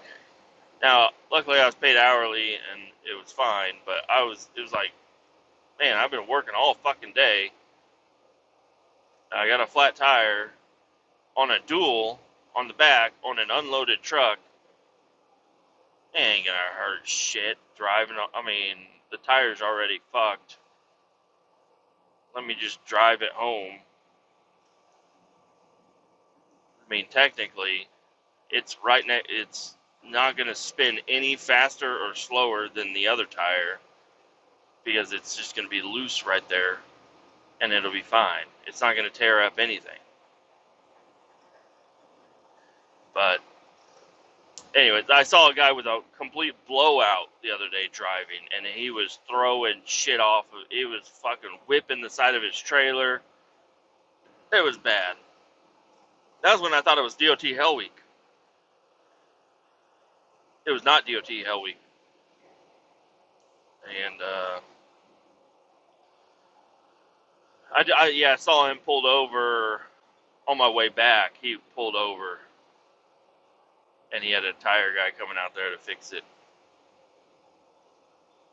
And that was, hours after I had passed him. I'm like, yep, If you have a blowout and you're throwing shit off your fucking tire, yeah, you gotta pull over. Oh, man. I need to drink another water.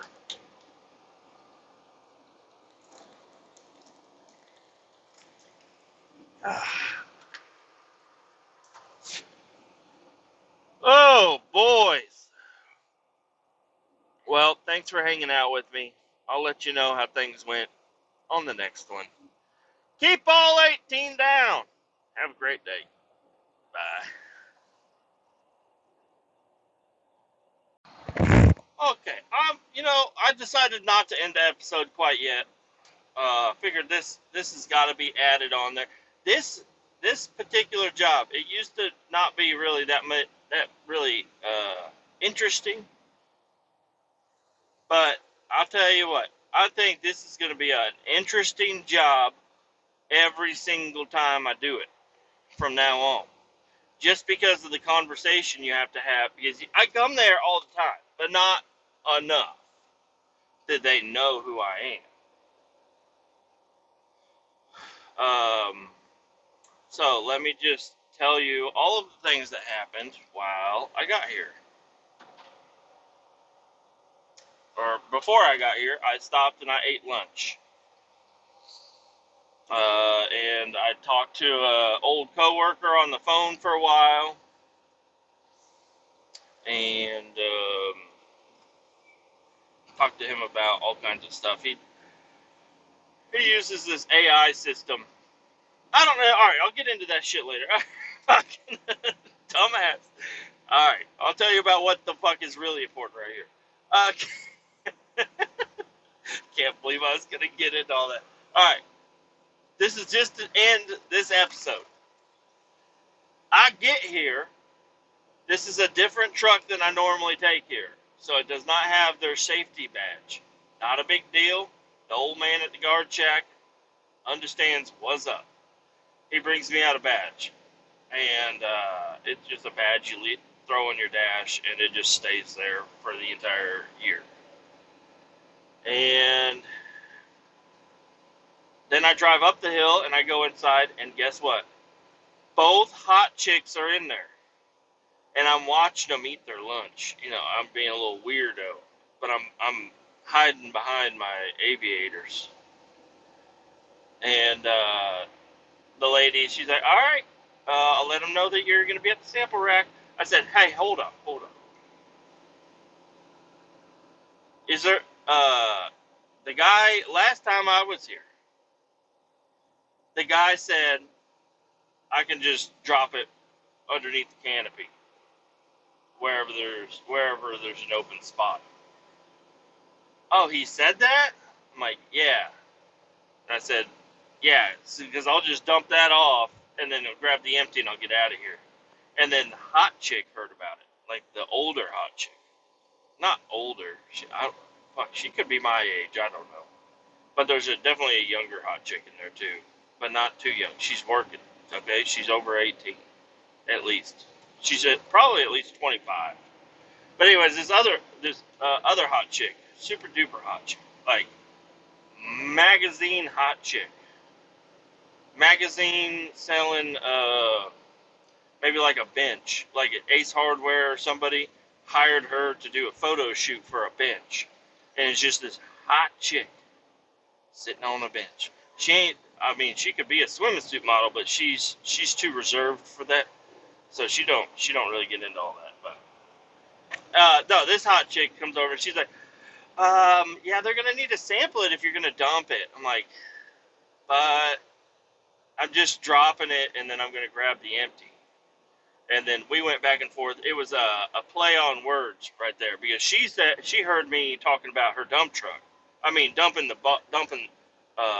titties. No, she heard me say dump the waste, and I didn't mean dump the waste. I meant drop off the container, dump the roll off out there, but not dump it. So she's like, oh, if it's a live load, you're gonna have to wait for them to sample it. I'm like, no. I'm not. It's not a live load. It's not a live unload. Not a live load. It's dead. Everything here is dead. I'm just dropping this off. Just going to drop it off here. And the guy said that you could do that. I'm like, yeah. Am I lying? Not really, because the guy, he said, well, if you come here often and I know who you are, then you could probably go ahead and dump it off in wherever in an open spot. And the guy talks so goddamn slow. He's talking in half speed.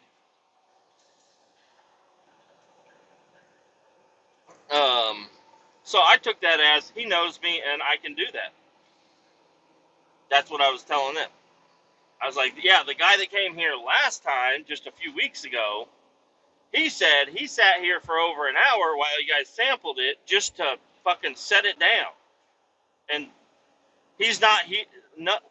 whenever we're coming for this stuff, we're not sticking around for it to be unloaded. It's not a live unload. This is straight up, we're dumping it off and we're getting the fuck out of here. Oh, okay. Yeah, well, I guess then that's fine. You can just find an open spot. You know, they said that they were having trouble with people. I'm like, I know what they were saying. They were saying they were having trouble with people running over the grates, setting them off crooked, all this stuff, which I'll get to, and all this shit. So I totally understand, but I'm not gonna drop it on the grate. I'm not gonna run over the grate. I'm gonna find a nice open spot, and I'm just gonna set it down right there. And you guys, it's gonna be here for weeks, so there's no reason people need to stop what they're doing, or for me to wait till they're done with what they're doing to come over and say, "Yep, that's fucking bullshit." Yeah, I know it's bullshit. That's why I brought you the. You can test the bullshit whenever the fuck you want. You have a very long time to do it. But not while I'm here. Do it on your own time. Hey, you know what? Just mark it off for like tomorrow in the morning. Maybe you'll come out here and do it. Maybe in like 1 week from now, come out and check it out. Doesn't matter. I don't give a fuck. Just do it on your own time. I don't need to be here for any of this. I sound hostile and I feel like I'm repeating myself in different ways over and over again. But that's what you have to do with these fucking people. The chick was fine. She was fine and fine. She was good. She could do no harm. She could have. I've been like, if I'm gonna sit here while they sample that, I'm gonna come in here and sample you. Okay? I'm just gonna take a little nibble. I just want to see what you got going on over here, because holy moly. I didn't say any of that, but I just kept watching her lips as she's talking. I was like, oh, sell me the bench out of the Ace Hardware magazine, please. Or maybe like I don't know, she's probably been a model in like, I don't know. She could be a model if she wanted to be. She's so freaking hot.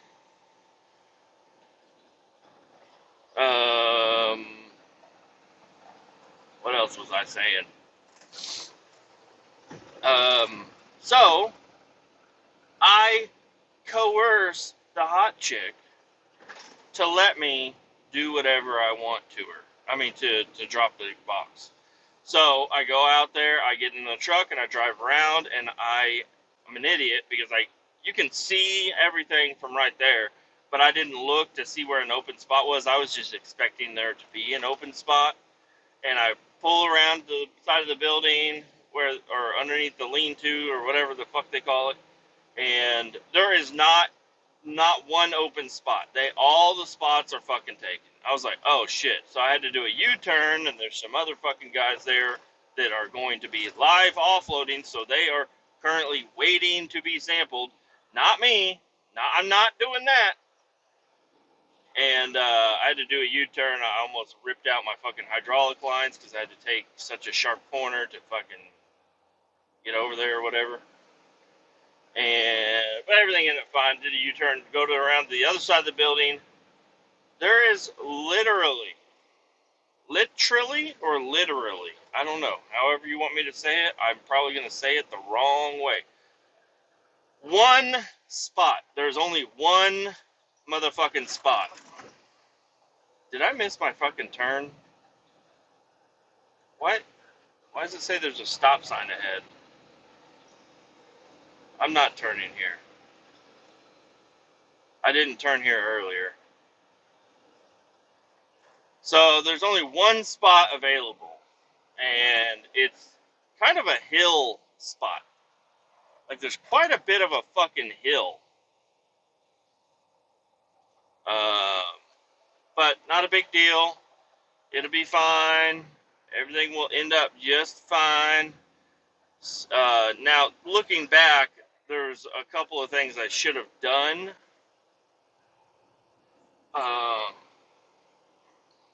But I get up there, get backed in perfectly straight, perfectly where I need to be to where this shit's not going to be an issue for nobody.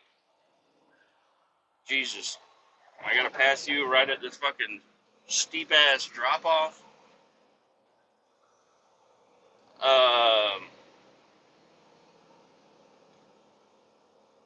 And I get in the truck and I get the PTO turned on, go out there, get the straps undone, and I transfer. So, like I said, I got to transfer the box with the transfer winch to the rear of the trailer.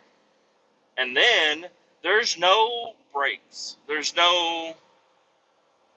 nothing to stop the box from rolling other than the winch cable that has a foot of slack. So it can move a foot forward and a foot back.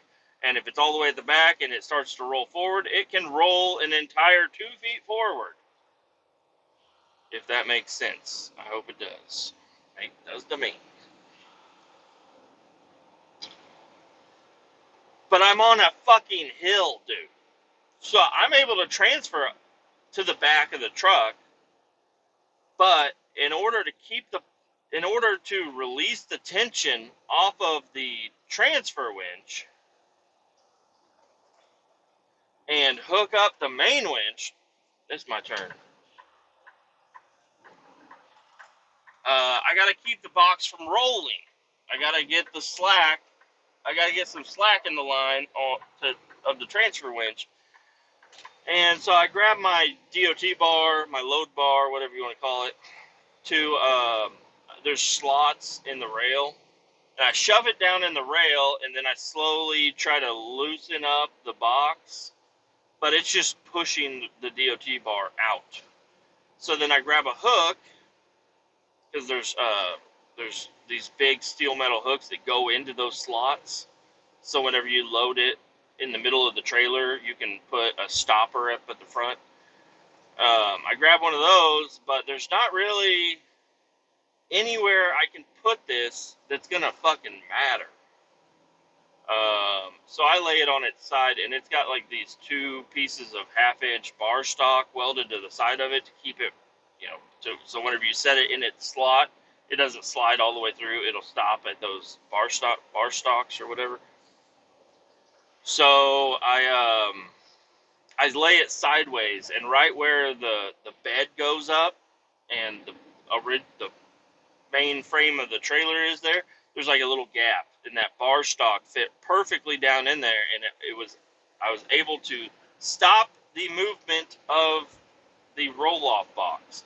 Now, this was just a quick, I'm sure if I had to sit there for a longer time, I would have figured out a better plan, but this was my plan, and it worked. So, the trailer is pointed downhill, and the box is on the back piece of the trailer that lifts up, and I have this little plate right there holding the box. I got the transfer winch disconnected. I got the main winch connected. which the main winch, it will work both ways. It will, but it's got a lot. You have the main winch sucked all the way in, but it still has like a foot of slack in it also. Now, if the box rolls off the front end of the rear piece of the trailer, it's not going to roll far enough to do any damage. But just in case, like, something goes weird with it, I'm worried. So I had to lift the bed up to get the box to roll backwards off the back of the trailer. But again, it's pointed downhill. So I have to lift the bed up quickly, which is fine. Because I don't want it to the box to roll too far and possibly snap the winch cable. It's not going to snap this winch cable. This winch cable is so fucking strong, it's not going to do shit. But with my fucking Peabody brain, I mixed brain and mind. It's just putting shock to this cable is not a good idea. So I just lift up the bed really quickly, and I level it out so the box doesn't roll off the front. And then it starts to roll very slowly to the back, and everything is good. I'm like, perfect. All right, got that done. And I start lowering the box down, like lifting the bed up and letting the main winch cable out, rolling the box to the back of the truck. The entire motherfucking truck starts to roll forward because I only set the brakes on the tractor. I did not set the trailer brakes. So this is what I'm talking about, guys. There is so little amount of weight on the tractor whenever you have a box hanging off the edge of this trailer at the very back. All the weight is on the edge of the trailer, and not that it wasn't lifting the rear end of the truck up. It was just little amount of weight on the tractor. So let me just throw this for you.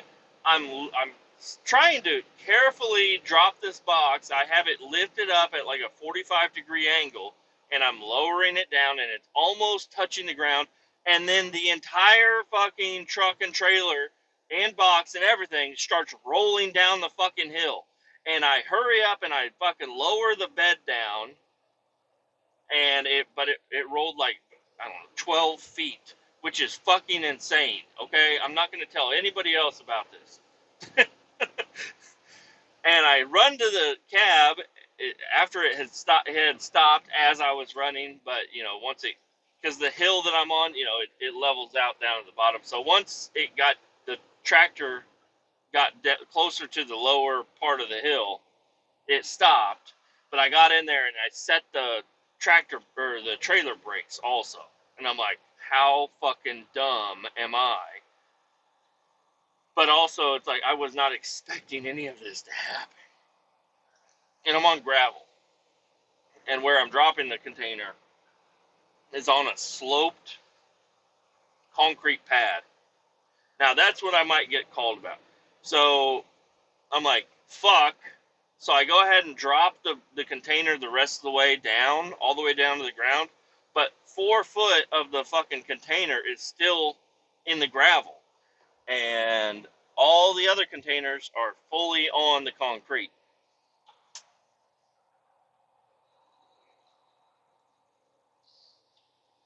I don't remember turning right here. Or left here.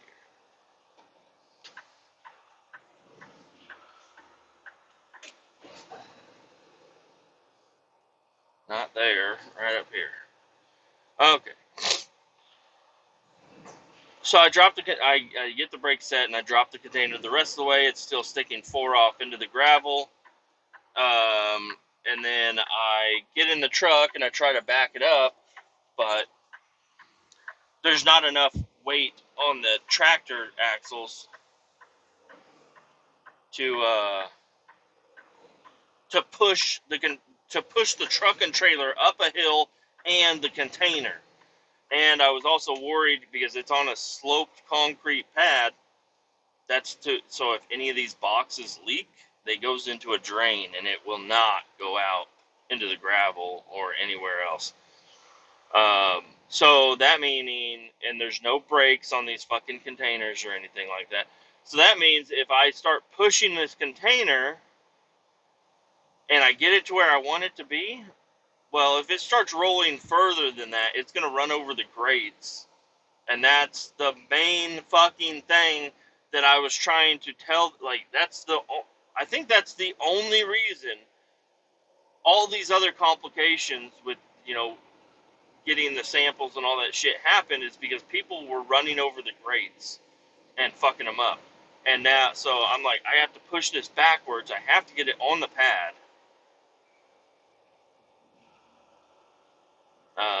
But I ended up, I was able to push it back like 3 feet. So the front wheels of the container are still in the gravel. But you know what? I said, I don't give a fuck. I'm done with this fucking place. And I got the fuck out of there. And then I go and I get hooked up to this empty container that I have on me right now. Get it all hooked up, strapped on, and I got the fuck out of there. Why is my exhaust temp so fucking high? I don't know what the exhaust temp is. I'm regenning it or something.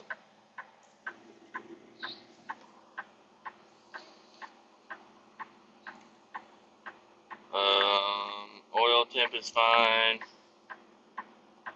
Trans temp is fine. Everything's fine, I think. I gotta wait for an entire clear highway before I can fucking go. God damn it.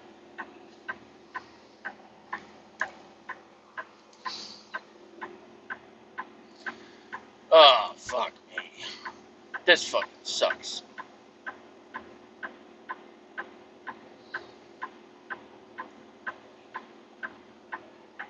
That guy's gonna be leaving shit all over the highway.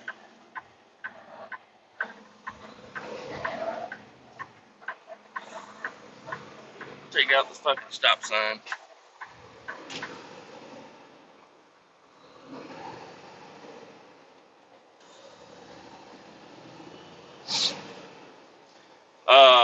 Yeah, luckily that guy, he flashed me, so he was expecting me to pull out, so I pulled out. I would have taken that corner much wider and not drug my trailer through the fucking mud, but I don't give a fuck. I kind of do, but not really. Alright.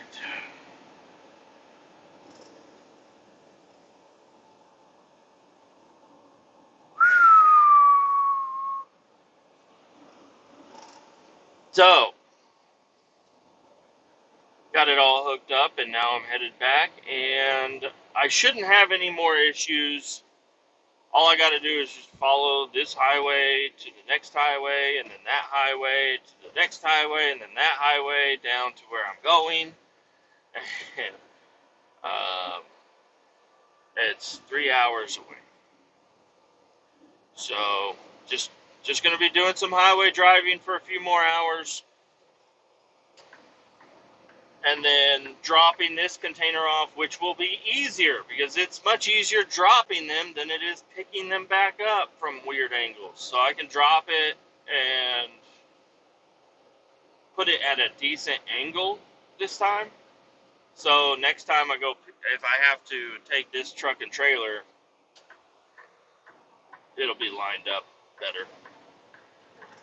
I love these clouds. They look like Toy Story clouds. It's like a perfectly baby blue sky and then bright white clouds. Just little pillows all over the place. I love it. I think this is awesome. And today is already Wednesday. So tomorrow I will be headed out back to Des Moines to do my tote load. Oh, and by the way, you know how I was talking earlier, I was like, if I just don't eat lunch today, I'll be perfectly fine. Absolutely wrong. Wrong, wrong, wrong. I stopped at right at 11 and made 2 sandwiches with extra mayo. I don't know, talking about all the food and stuff just got me so fucking hungry. I don't have enough willpower. I don't know. Maybe I feel like I could have enough willpower, but it just doesn't seem as important right now. I don't know. It's like, yeah, I mean, I can quit chewing. No, actually I can't. I can quit eating so much fucking food. I could. In my heart, I do believe I could quit eating food. But it's like, but who cares? Nobody cares enough. Nobody cares enough at the weight that I'm at. And you know what sucks is because the only person it really matters to is me. And I don't care enough to lose the weight. I'm saying that as a man that just ate a bunch of food, though. I mean, I guess I should be like, I should lose weight. But I'm full. There's a pink King Kong.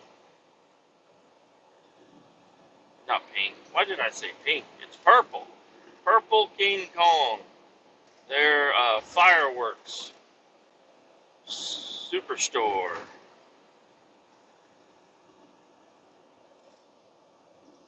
Anyways, yeah, I ate 2 sandwiches. I didn't do mustard. I did extra mayo. 4 slices of ham.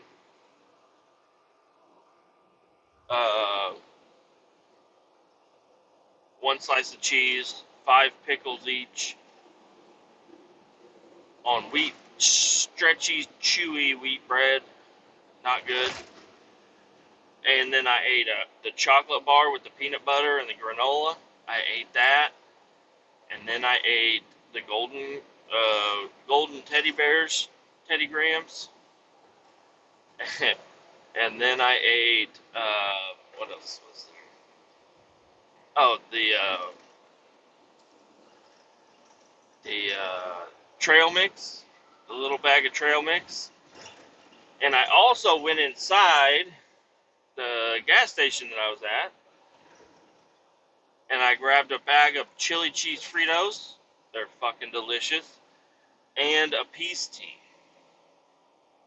So, not only did I eat all the food I brought, I also ate more food and added a sugary drink into the mix. And I wonder why I crash. I wonder why I'm so tired and I crash.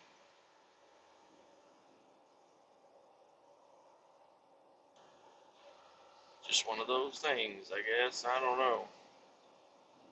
Don't know what it could be.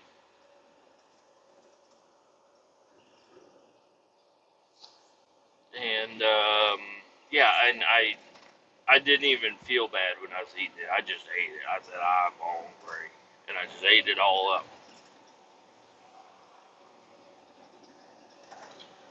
You would have thought after my little pep talk I gave myself a little bit ago, I would have at least held off on going inside and buying more junk.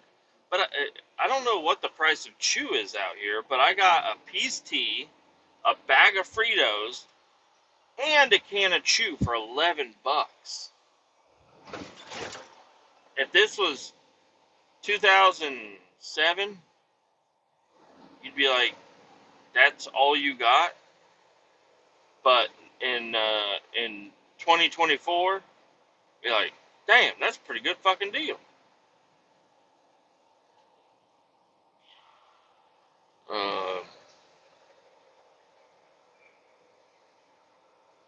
And yep, I ate it all.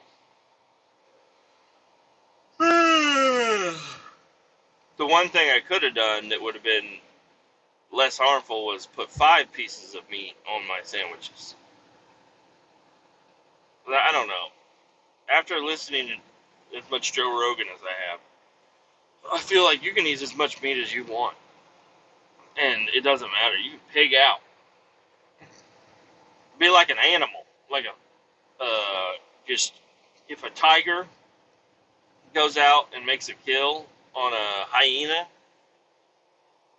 I mean, if there's other tigers around, which there usually are, he gonna eat, but he's only gonna eat a portion of a hyena.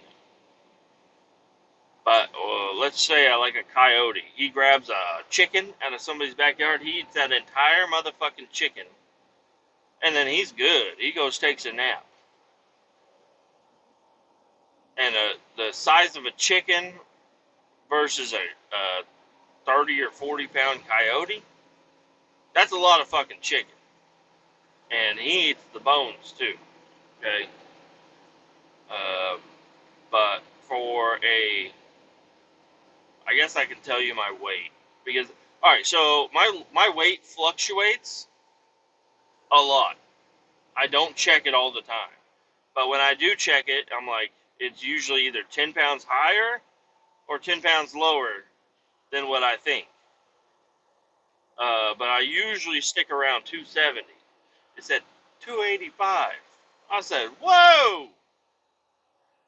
But even that was a whoa moment, but it wasn't like a oh my god moment. It was just a whoa. The thing is not 290. That's what the moment was. Because I have been 298. I think is the heaviest I've ever checked myself on my home scale. Was like 298, and that's when I made some change. I made slight changes. I'm back to that regular lifestyle now. But yeah, I don't know, man. I just wish things were a little bit easier.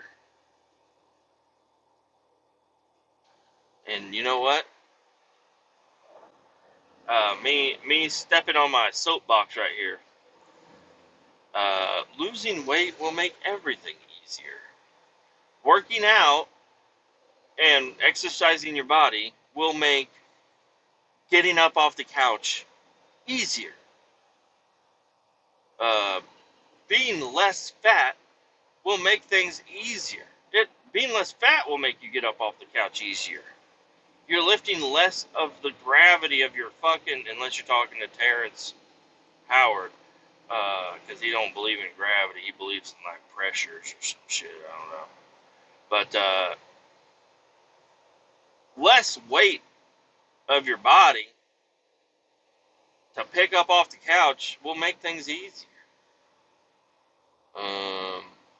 Eating less food will make things easier because it'll be easier because you'll have more money because you won't be buying so much food all the time.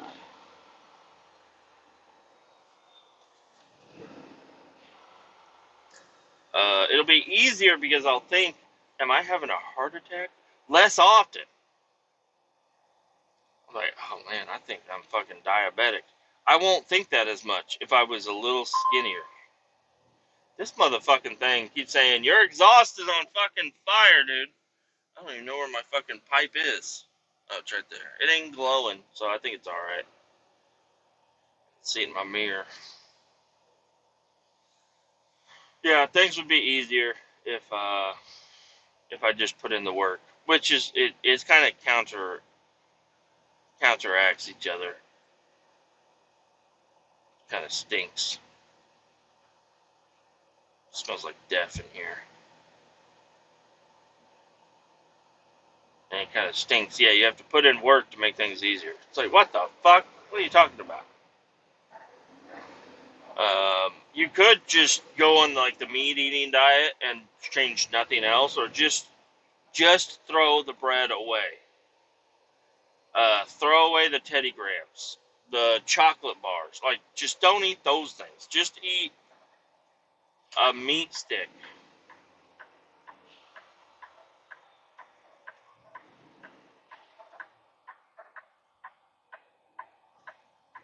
You hungry? Eat a meat stick. Because, yeah, I don't know, eating like two 12-ounce steaks, or like, let's just say 24-ounce steak. Like, that's a big fucking steak. And this is another thing that Joe Rogan explained that started to make a little bit of sense. It's like, damn, that's a lot of fucking steak. But, like you're at Texas Roadhouse or Longhorn or whatever, you order the 24-ounce outlaw ribeye, and you eat the whole thing, and you're like, oh, God. And then they're like, oh, what are the two sides you want? I always get one as a salad, and I eat that beforehand. And, I think that's I just figured it out. I think that's a fucking scam. You eat a salad, and that excites your body, but it doesn't feed your body. So then your body's like, hey, I want more. And then it opens yourself up. Also, the 18 rolls of bread that I fucking eat at those places before the meal. It's like I should be full before the meal. There's nothing. I don't know. Maybe I need the gastric bypass surgery. But I would end up hurting myself. I'm like, I am so full, but I am going to keep on keeping on. But yeah, and a dude at work. This is a little bit of information. If you're eating food and your nose starts to run, which is a strange thing, but you're eating food and then your nose starts to run, but not like run a bunch, but just like you got to sniffle it up. That apparently that means you're full. That's what one guy at work told me. He said he talked to like nutritionists and stuff, and because they were trying to hypnotize him into not being a fat fuck. And they said they were just kind of giving him some information on how your body works. And they said, yeah, whenever your nose starts running after, like during a meal or whatever, that means you should stop eating right then. And ever since this dumb motherfucker told me this shit, I noticed my nose running halfway through my meal. But I would not be satisfied if that's all I ate, I don't know. I think tonight's spaghetti night, and that's like the worst. It's like an easy, quick, not nutritious, but an easy, quick meal. But there's so many carbs in those fucking noodles. Now, I don't know what the Italians use. Apparently they have a different flour in Italy that is only grown in Italy. No matter what the package you buy at the store out here says, it ain't from Italy. But in Italy, nobody buys fucking noodles. They fucking make their own noodles. They buy the flour or whatever, use that, and they make their own noodles for every meal. I don't know.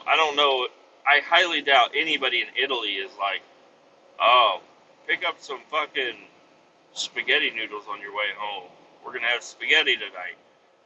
Oh, and a can of ragu. No, they're making that shit fucking fresh. Even like a family of 4. They're just making it fresh.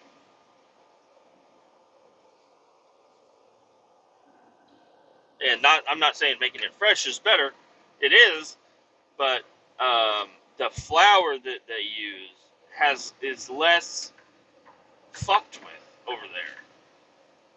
So their flour is healthier, and that's why there are so many fat slob. I mean, this isn't the only reason.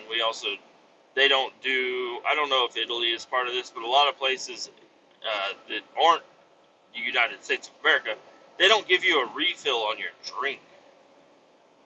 Like, you want to, yeah, I drank all my Coke, and I have another, and they're like, yeah, if you want to buy another, the fuck are you talking about? Refill? Because I guess there's been some people come over to the United States, and they're like, we fill up our own cup? And you're like, yep. And you can taste it, and you can spit it out, and you can fill this cup to the fucking top, and then dump it out, and then fill it up again, as many times as you want. Nobody gives a shit over here. You finish your Mountain Dew? How about Dr. Pepper? How about this? Like, they just don't do the refill thing over in the other countries. And I don't think soda pop is really even all that popular in those other countries. I think it's like the sparkling water, the Palerjo, sparkling water, and wine, and warm beer. I think that's what they drink over there. They don't have anything else. Like, oh, I want some, like, juice. Like, that's wine.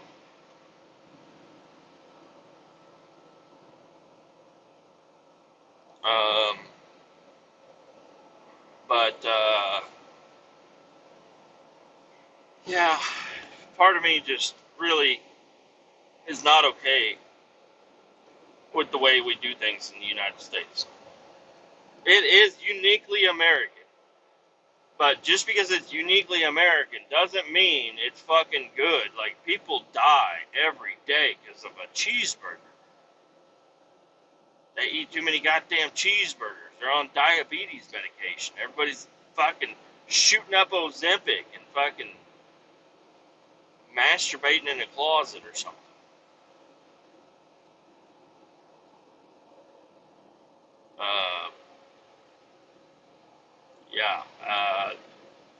Just the American way is so wrong in many ways.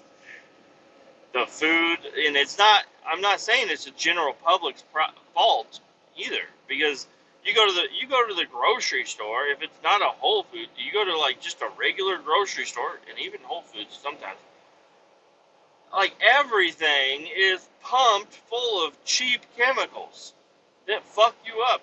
And it's almost like it's planned. But I don't think the government's that good at doing anything for a plan. Or any corporation is like, yes, we are going to give them this and it's going to kill their testosterone. I don't think a company is that smart. I think the company is like, this shit's way cheaper. Let's use this. Let's genetically modify some new type of sugar. Let's genetically modify this. Let's make lab-grown meat. Let's do the meatless meat burger or whatever the fuck it's called. They just want to invent new things, and it's changing people's bodies. Not good. Everybody's inflated. Everybody's bloated and inflated and has some sort of cyst going on. And I don't know. I need to do some research on this, but I am very interested in like the fluoride talk. What the fuck is fluoride? Oh, it's for my teeth? Alright, well, I'm watering my flowers with this. I'm feeding it to my dog. I'm mixing it into brownies. I'm boiling my noodles with it. Like, what the fuck is fluoride? Can I have some of the water before you put the fluoride in it? And also, yeah, all this water has been processed, and then it goes out into the rivers and creeks and lakes and all that stuff, and then they pick it back up, and then they filter it again, but they put more fluoride in it. Like, so how much fluoride? What the fuck is the fluoride deal? Oh, it protects your teeth. Dude, brush them. Use fluoride toothpaste. Like, what the fuck is going on, dude? Why is the fluoride? Like, it's fluoride. It's, it's to protect your teeth. That's what everybody says. But there's been studies on fluoride done that it kills brain cells. It lowers IQ points. And this has been a topic of a few different conversations that I've listened to. And I'm wondering if the fluoride is going to be the new lead. They had to take lead out of gasoline because it was killing IQ points in entire towns. People were getting lead poisoning.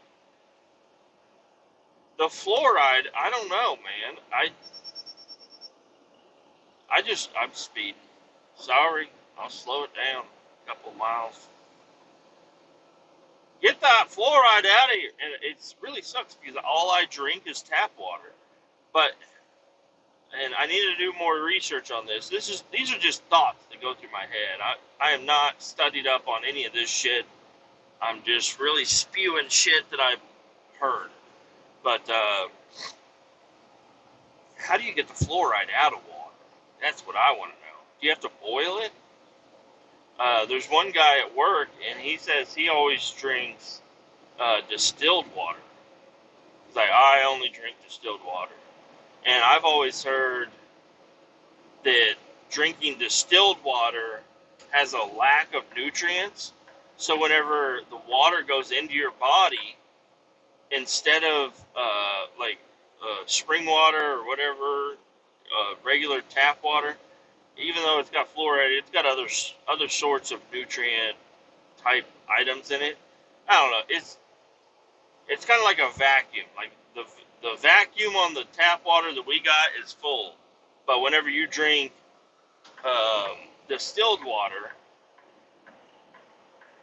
the vacuum is empty and it's sucking all the nutrients out of your body. So like good nutrients that are in your body are being drawn out and put into this water that you're drinking, and then when you pee it out, you're peeing out a lot of good nutrients that your body is supposed to have. Now, I don't know. This is just what I've kind of put together myself, and from things that I've heard, but pretty sure, I don't know. I think the best water you can drink is spring water, in all honesty, and that's what my work buys. But you know what? My work buys it by the pallet. And we got these pallets full of wrapped plastic bottles. And there's an issue with plastic bottles. That no matter what you're looking at, this water is in there just absorbing the chemicals. Just think of a factory that makes plastic.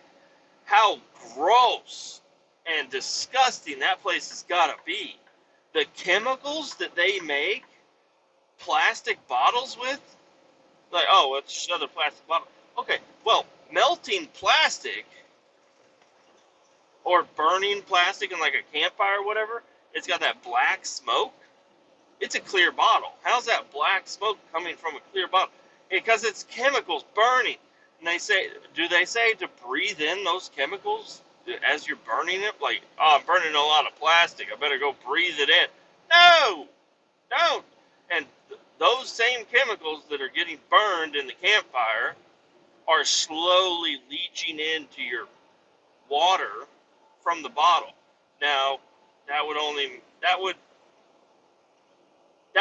this is where I might disagree a little bit with that kind of a claim, is because if you have a bottle of water, like even if it is leaching through, that means part of the plastic is going into the water, and I don't see any plastic bottles deteriorating from water, like they're in the ocean.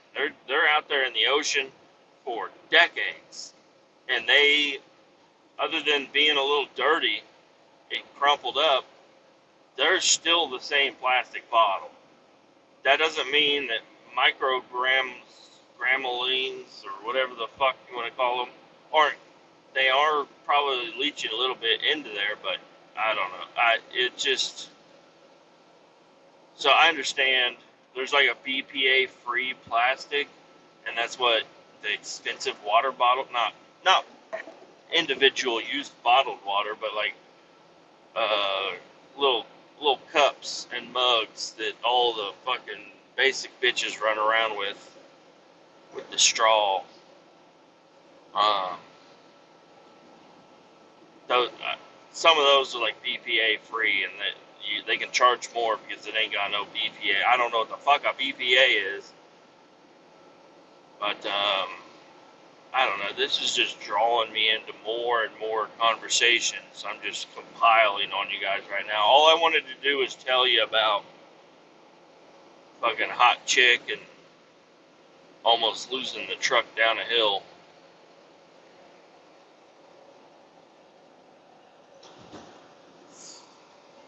Um, so I don't know. I do not microwave anything plastic. Because I heard that's where, like your spaghetti container, you microwave the Tupperware with spaghetti, and part of it's from like your fork scratching the bowl because you're so impatient you got to eat it right out of the Tupperware. And then the red sauce stains the inside of your Tupperware, and like when you buy new Tupperware, it's clear. It's like glass. You can see right through it. It's fine. But after it's used for a while, they all turn orange. And part of that is from scrubbing them, if like washing them. Part of that is, yeah, the fork scratching it. And I do believe part of that is from microwaving them. You're microwaving this plastic. You're just like heating this plastic up. And whether we know it or not, I think it is probably giving off some sort of a chemical. And then, of course, your face is right there when you open the microwave.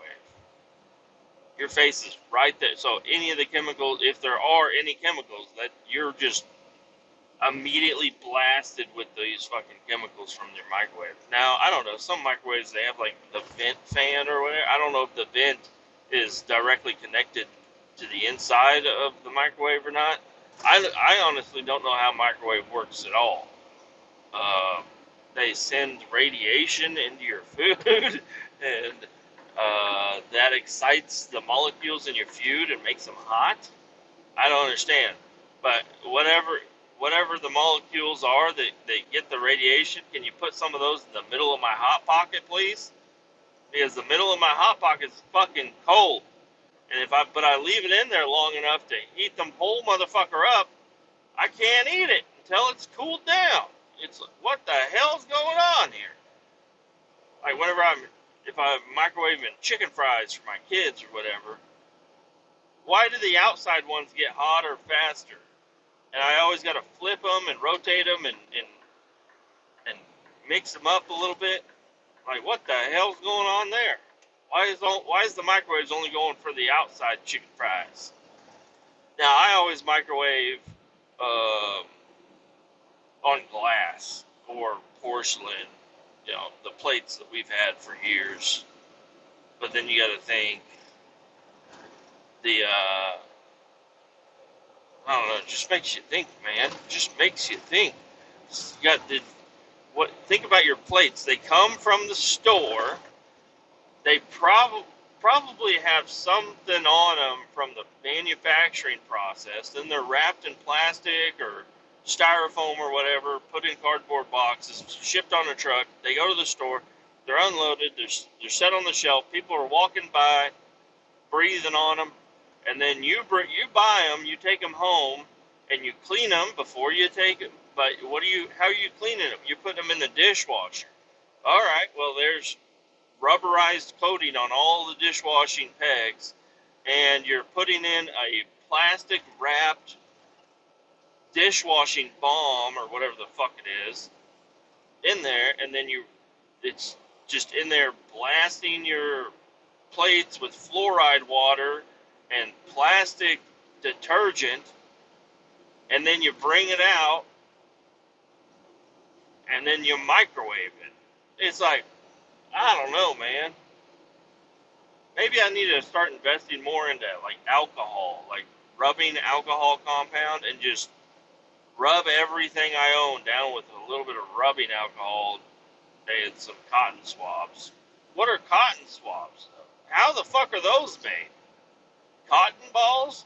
That's not real cotton. I don't think it is. If it's real cotton, forgive me. But that seems like some shit made in a factory. Some sort of a fabric or nylon or what, I don't know.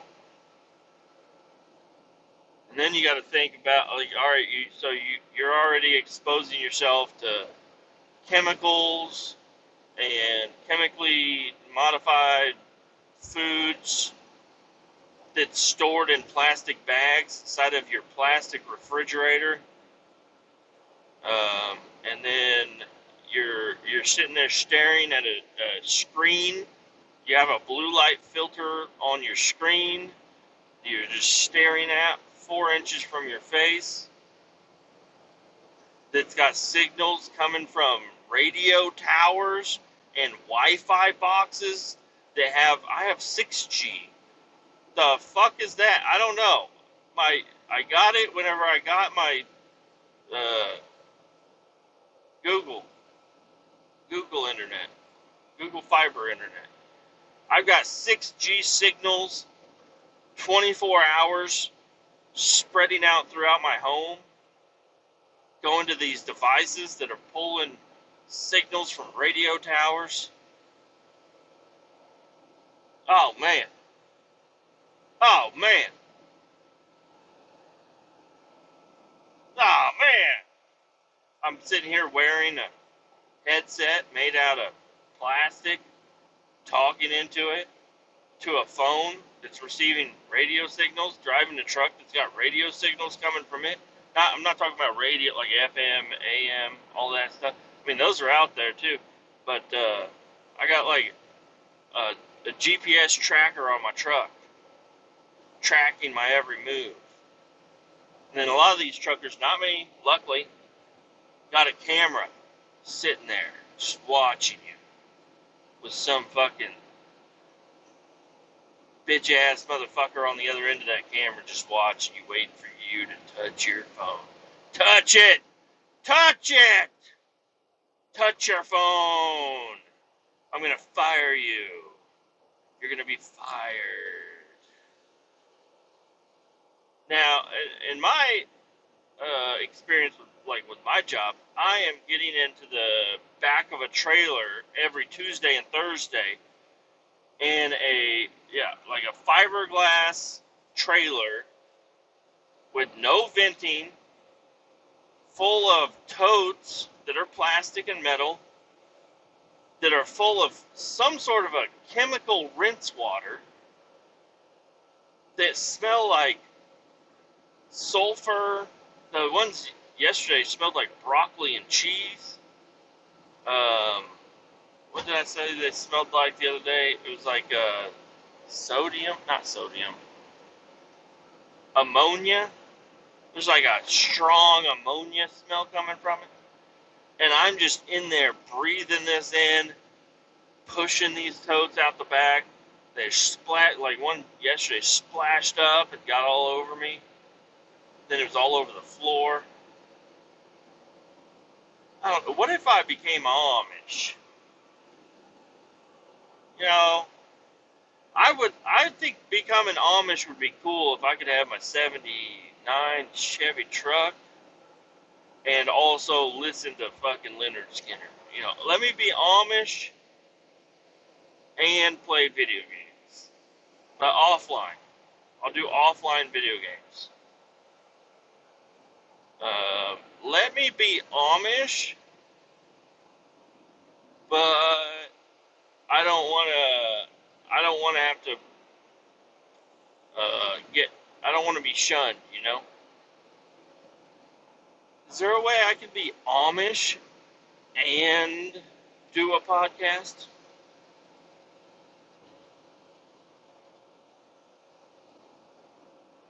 if I become Amish, can I be less Amish than my family? But I just want a little bit more control of my family. I just want to bring them down, be like, there are no more video games, buddy, and then I go play video games, and then I don't have to play Fortnite ever again. Just kidding. I enjoy doing that with my son. I'm just making fun. But yeah, I don't know. Is that a Mennonite?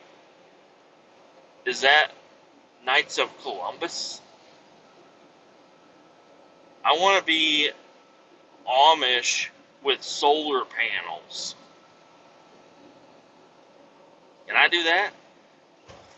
I want to live off grid, but I still want power.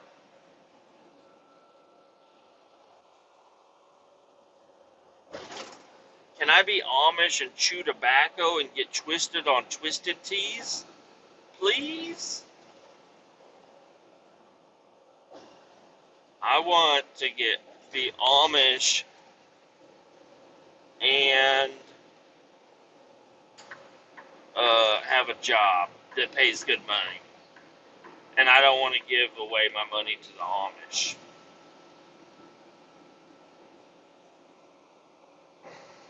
Can I be Amish and fucking flip people off? I think that's one thing I don't do right now is flip people off.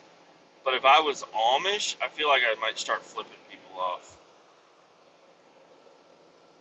Just, I don't know. I think it's like a mood change. It's like, hey, I'm holier than thou. And then flip them off. Be like, fuck you, gay boy. Can I do that?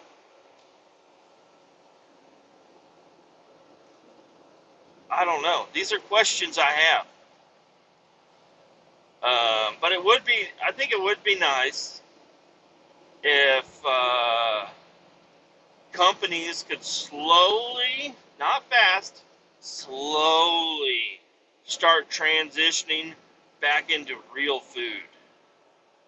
And then stop letting people buy too much of it. It's like, yes, this is America. It is a free state. You're not, no, you got cookies last week. You should have saved some. You're not getting cookies this week. Sorry, we only have enough cookies for every family once a month.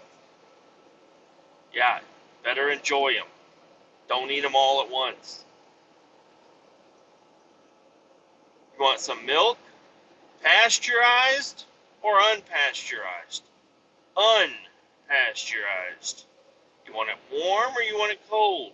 I don't know. I don't understand the milk thing. Butter is butter. Milk is milk.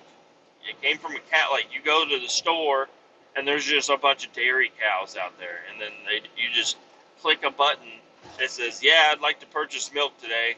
And they're like, all right, go do the rest of your shopping and meet us over here at the end.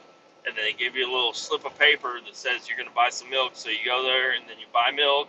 And then at the end, you drive around to the edge of the store, and either there's a farmer there that's like, how many gallons? And you just show him the slip, and it's like, all right, 2 gallons, 1 chocolate.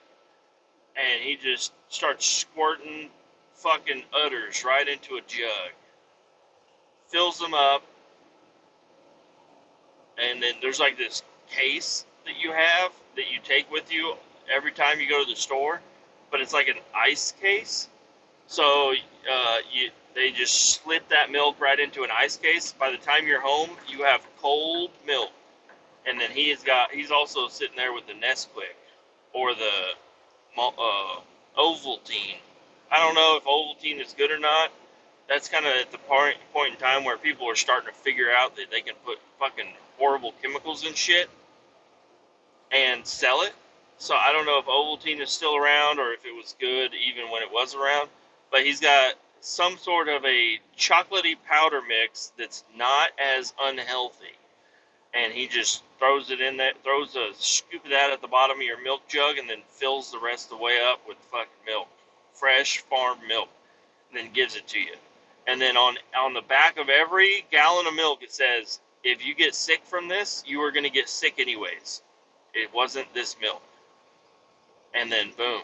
Unless like the entire town gets sick and it's like everybody has mad cow disease now. And they're like, oh, fuck. Must be the fucking cows. Must be the milk that we're serving everybody. Um, but yeah, and then like all the food, like the people with the food that make food or whatever, they're like, hey, let's go ahead and get the cyanoblabum out of all the food. Yeah, we're gonna stop. We're gonna start removing some of these bad ingredients out of the food. And then like Tyson Chicken, they're like, hey, instead of 7,000 trucks of chickens being delivered today, we're gonna do about 4,000. And then we're all gonna go home early. You will pay you for the whole day, but we're gonna all go home early. We only have a half a day today. We're only gonna do 4,000 chickens. Actually, we're gonna do a full day where everybody has to hug and say sorry to each chicken they fucking chop their heads off of. Okay, yeah, we're still gonna kill them and we're still gonna eat them, but you need to hug it and say, I'm very sorry for what I'm about to do to you. And then maybe like a little, like, talk to the Cherokee people with the little thing they say right before they kill an animal. And they do that. Or they have to have a spiritual guide there to bless each chicken they kill. And then when you go to the store, you're like, I want some chicken legs, I want some chicken breast, I want some chicken fingers, and then, but when you get to the store and they just hand you a fully raw dead chicken, they're like, here you go, and you're like, I wanted 18 legs of chicken, and they're like, you get one chicken a day, save them up, and I don't know, man. Maybe this is a start of a cult that I might start. Might start a cult. Thinking about it, it'd be kind of cool. Start a cult, but not a bad cult, good cult. Kind of like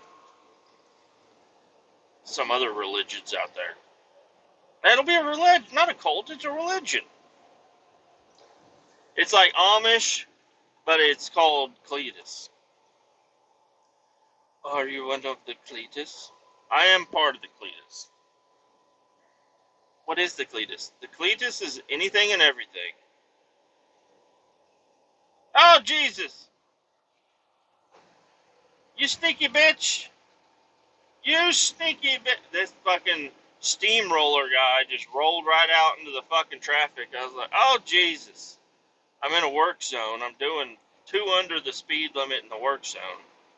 53 and a 55. And he just rolls out into the fucking... He wasn't going very far. He wasn't trying to go in my lane. He just had to run over that patch of asphalt they had there.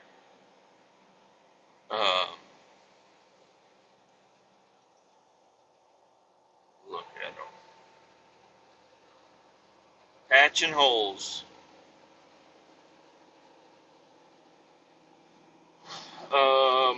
Yeah, and then we're going to stop production of new vehicles. We have enough vehicles out there already. Yeah, we're not doing go ahead. Any new vehicles have to be electric, whatever. But guess what? We're stopping all new vehicle sales. Okay? And we're going to revert, like, every car company out there, you're only allowed to improve upon anything before 1980. So, better go get those fucking molds back, get those plans back, set the factories back up to pre-1980 or pre-1990. And those are the only vehicles you're allowed to make are the ones that were made back then. But they're not safe. All right, yeah. Well, that's why I said if you're going to create a new vehicle, it has to be from those old plans, and you can improve them. You can try to do different bumpers. You can try to do different hoods, different interiors. Upgrade it with more rigid and stable bodies, more efficient engines, whatever you want to do. They can be electric, they can be gas, they can be whatever, but you can only go off the original plans. It's got to resemble what it used to be. So like Chevy would be like, all right, well, I guess we're gonna bring back the square body, and I'd be like, my ears would perk up and be like, you're doing what now? And they're like, yeah, we're bringing back the square body. I'm like, really? Like, yep. We're gonna start over. We're not gonna start off with the square body, but we'll eventually get there, and I think that's where we're gonna stop. Is at the square body, because the '90s Chevys were okay. I liked it. But yeah, we're gonna start with like the very first vehicles made by Chevrolet, and we're just gonna improve those ones and start bringing them out. So you'll be able to get like a '55 Chevy Bel Air, but it's got a new ZL1 engine and rear. Like, I don't know. So I guess my thing is, quit making ugly fucking cars made out of completely plastic with plastic like bumpers were called bumpers to bump people, or like if you bump somebody, and now find a car that has a bumper. Pickup trucks are about it.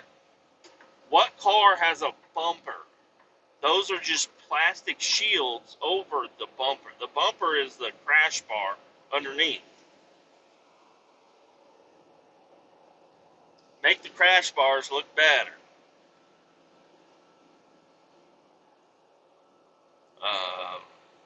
Yeah, but seriously, like, there's no bumpers out there nowadays. None. Cars with bumpers. Here goes a Jetta. Plastic front bumper, plastic rear bumper.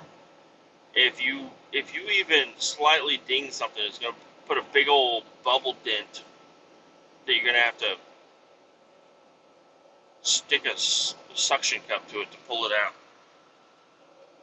And then it's going to have a scratch. You're going to have to pay $500 to have your bumper repainted and blended. Ridiculous. And I think things have just gotten so expensive lately.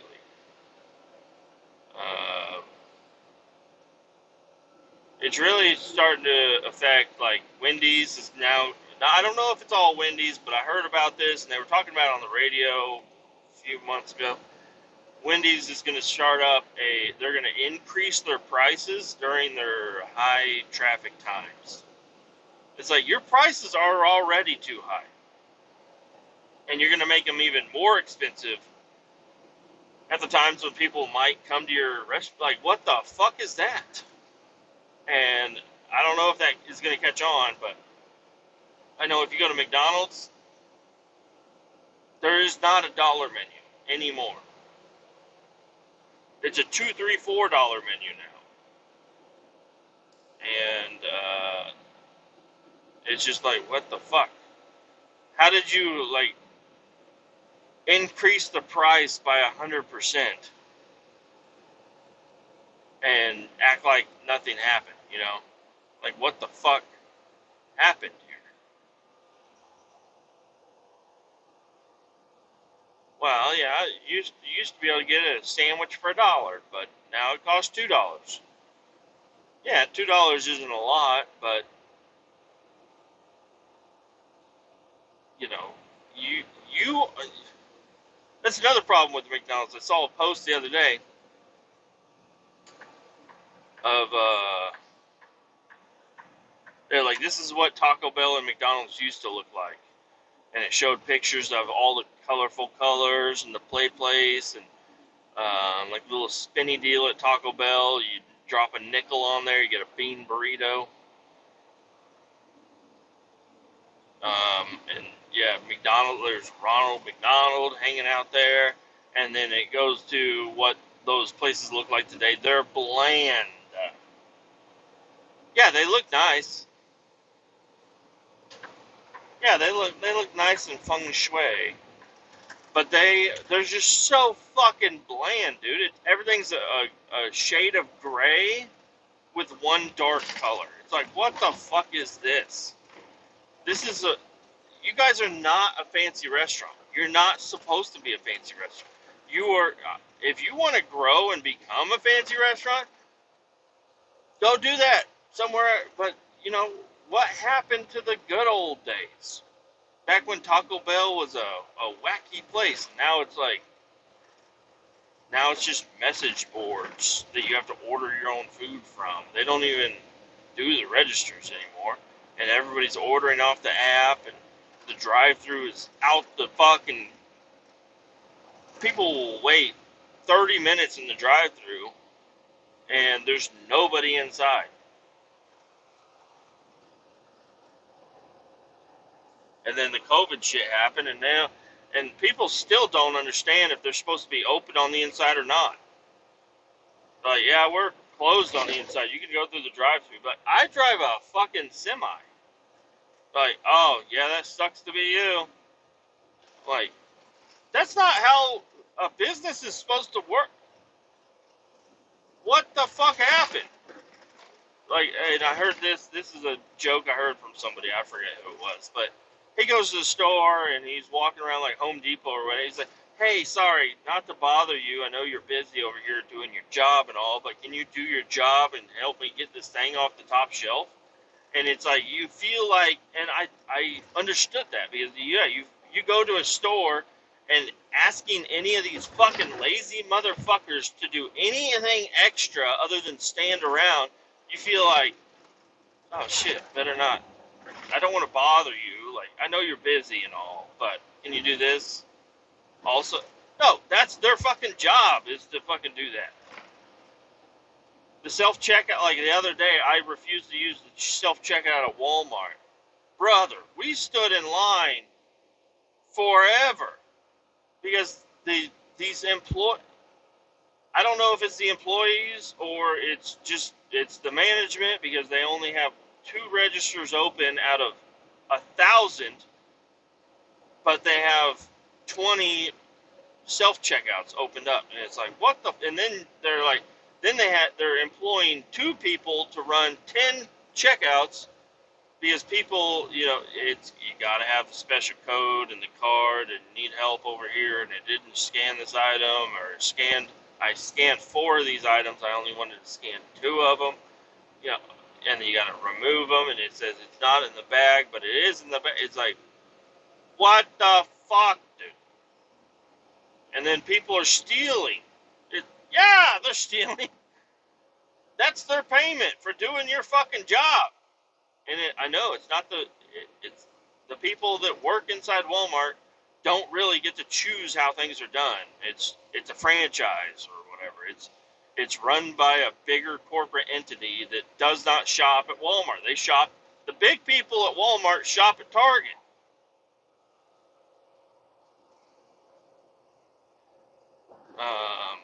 And Target's the same, but Target's the same way. Target's been going downhill too. Like they used to be the feng shui people. I used feng shui twice in this episode. That's not good. Um, Man, this world is going to hell in a handbasket. The guy at the auto parts store said they're going to quit making my master cylinder for my truck. I'm like, fuck! Oh, he's like, but this one has a lifetime warranty. I'm like, it doesn't matter if it has a lifetime warranty or not. If you guys are going to quit making it, he's like, if this ever breaks, bring it right back. We'll replace it for free for the life. The life of it. I'm like, oh. It's like, oh, and we're going to discontinue that coming up soon. Yeah, we're going to quit making that. Like, so what are you going to do when I bring my master cylinder up here in 20 years because it finally went out? I mean, it's going to go out before 20 years. Duh. But I bring my master cylinder up here in 10 years or whatever, whenever it may be, And you're like, oh yeah, we don't have that part no more. Oh, all right. Well, then can I have my refund so I can go buy a new part from a place that sells the new part? Mr. Lifetime Warranty, my ass. Y'all don't sell it no more. And I don't know. That's probably going to be part of my issue with owning this truck. Is just things not being made for it anymore. I mean, people that drive like even older Chevys than mine are dealing with it too. They're like, yeah,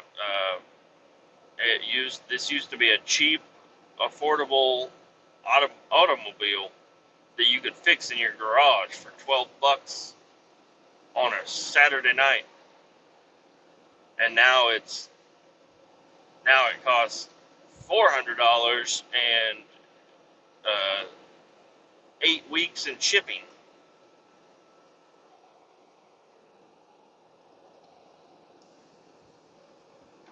Right. So I don't know, but really, I don't think I'm gonna have any issue with my truck. It's gonna be just fine.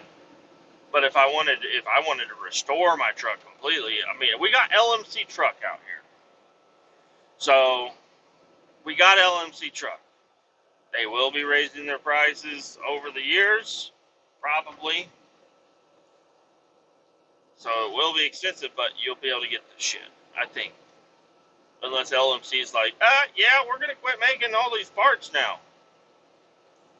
Everybody will be like, can you can you can you please not do that? Can you please keep making these parts? I don't know. I've only bought a few little things from LMC. I just like to get their magazines and look through them. Um, yeah, I'm going to go ahead and end this before. I mean, I would love to just sit here and keep chatting, but I'm sure you guys are worn the fuck out by now. Not that you can pause it and start it up later on. I feel like I am on a roll, so I should probably just keep going. But I'm going to end it. Keep all 18 down. This is where I'm going to end it. Bye. Bye. Bye. Bye. Bye.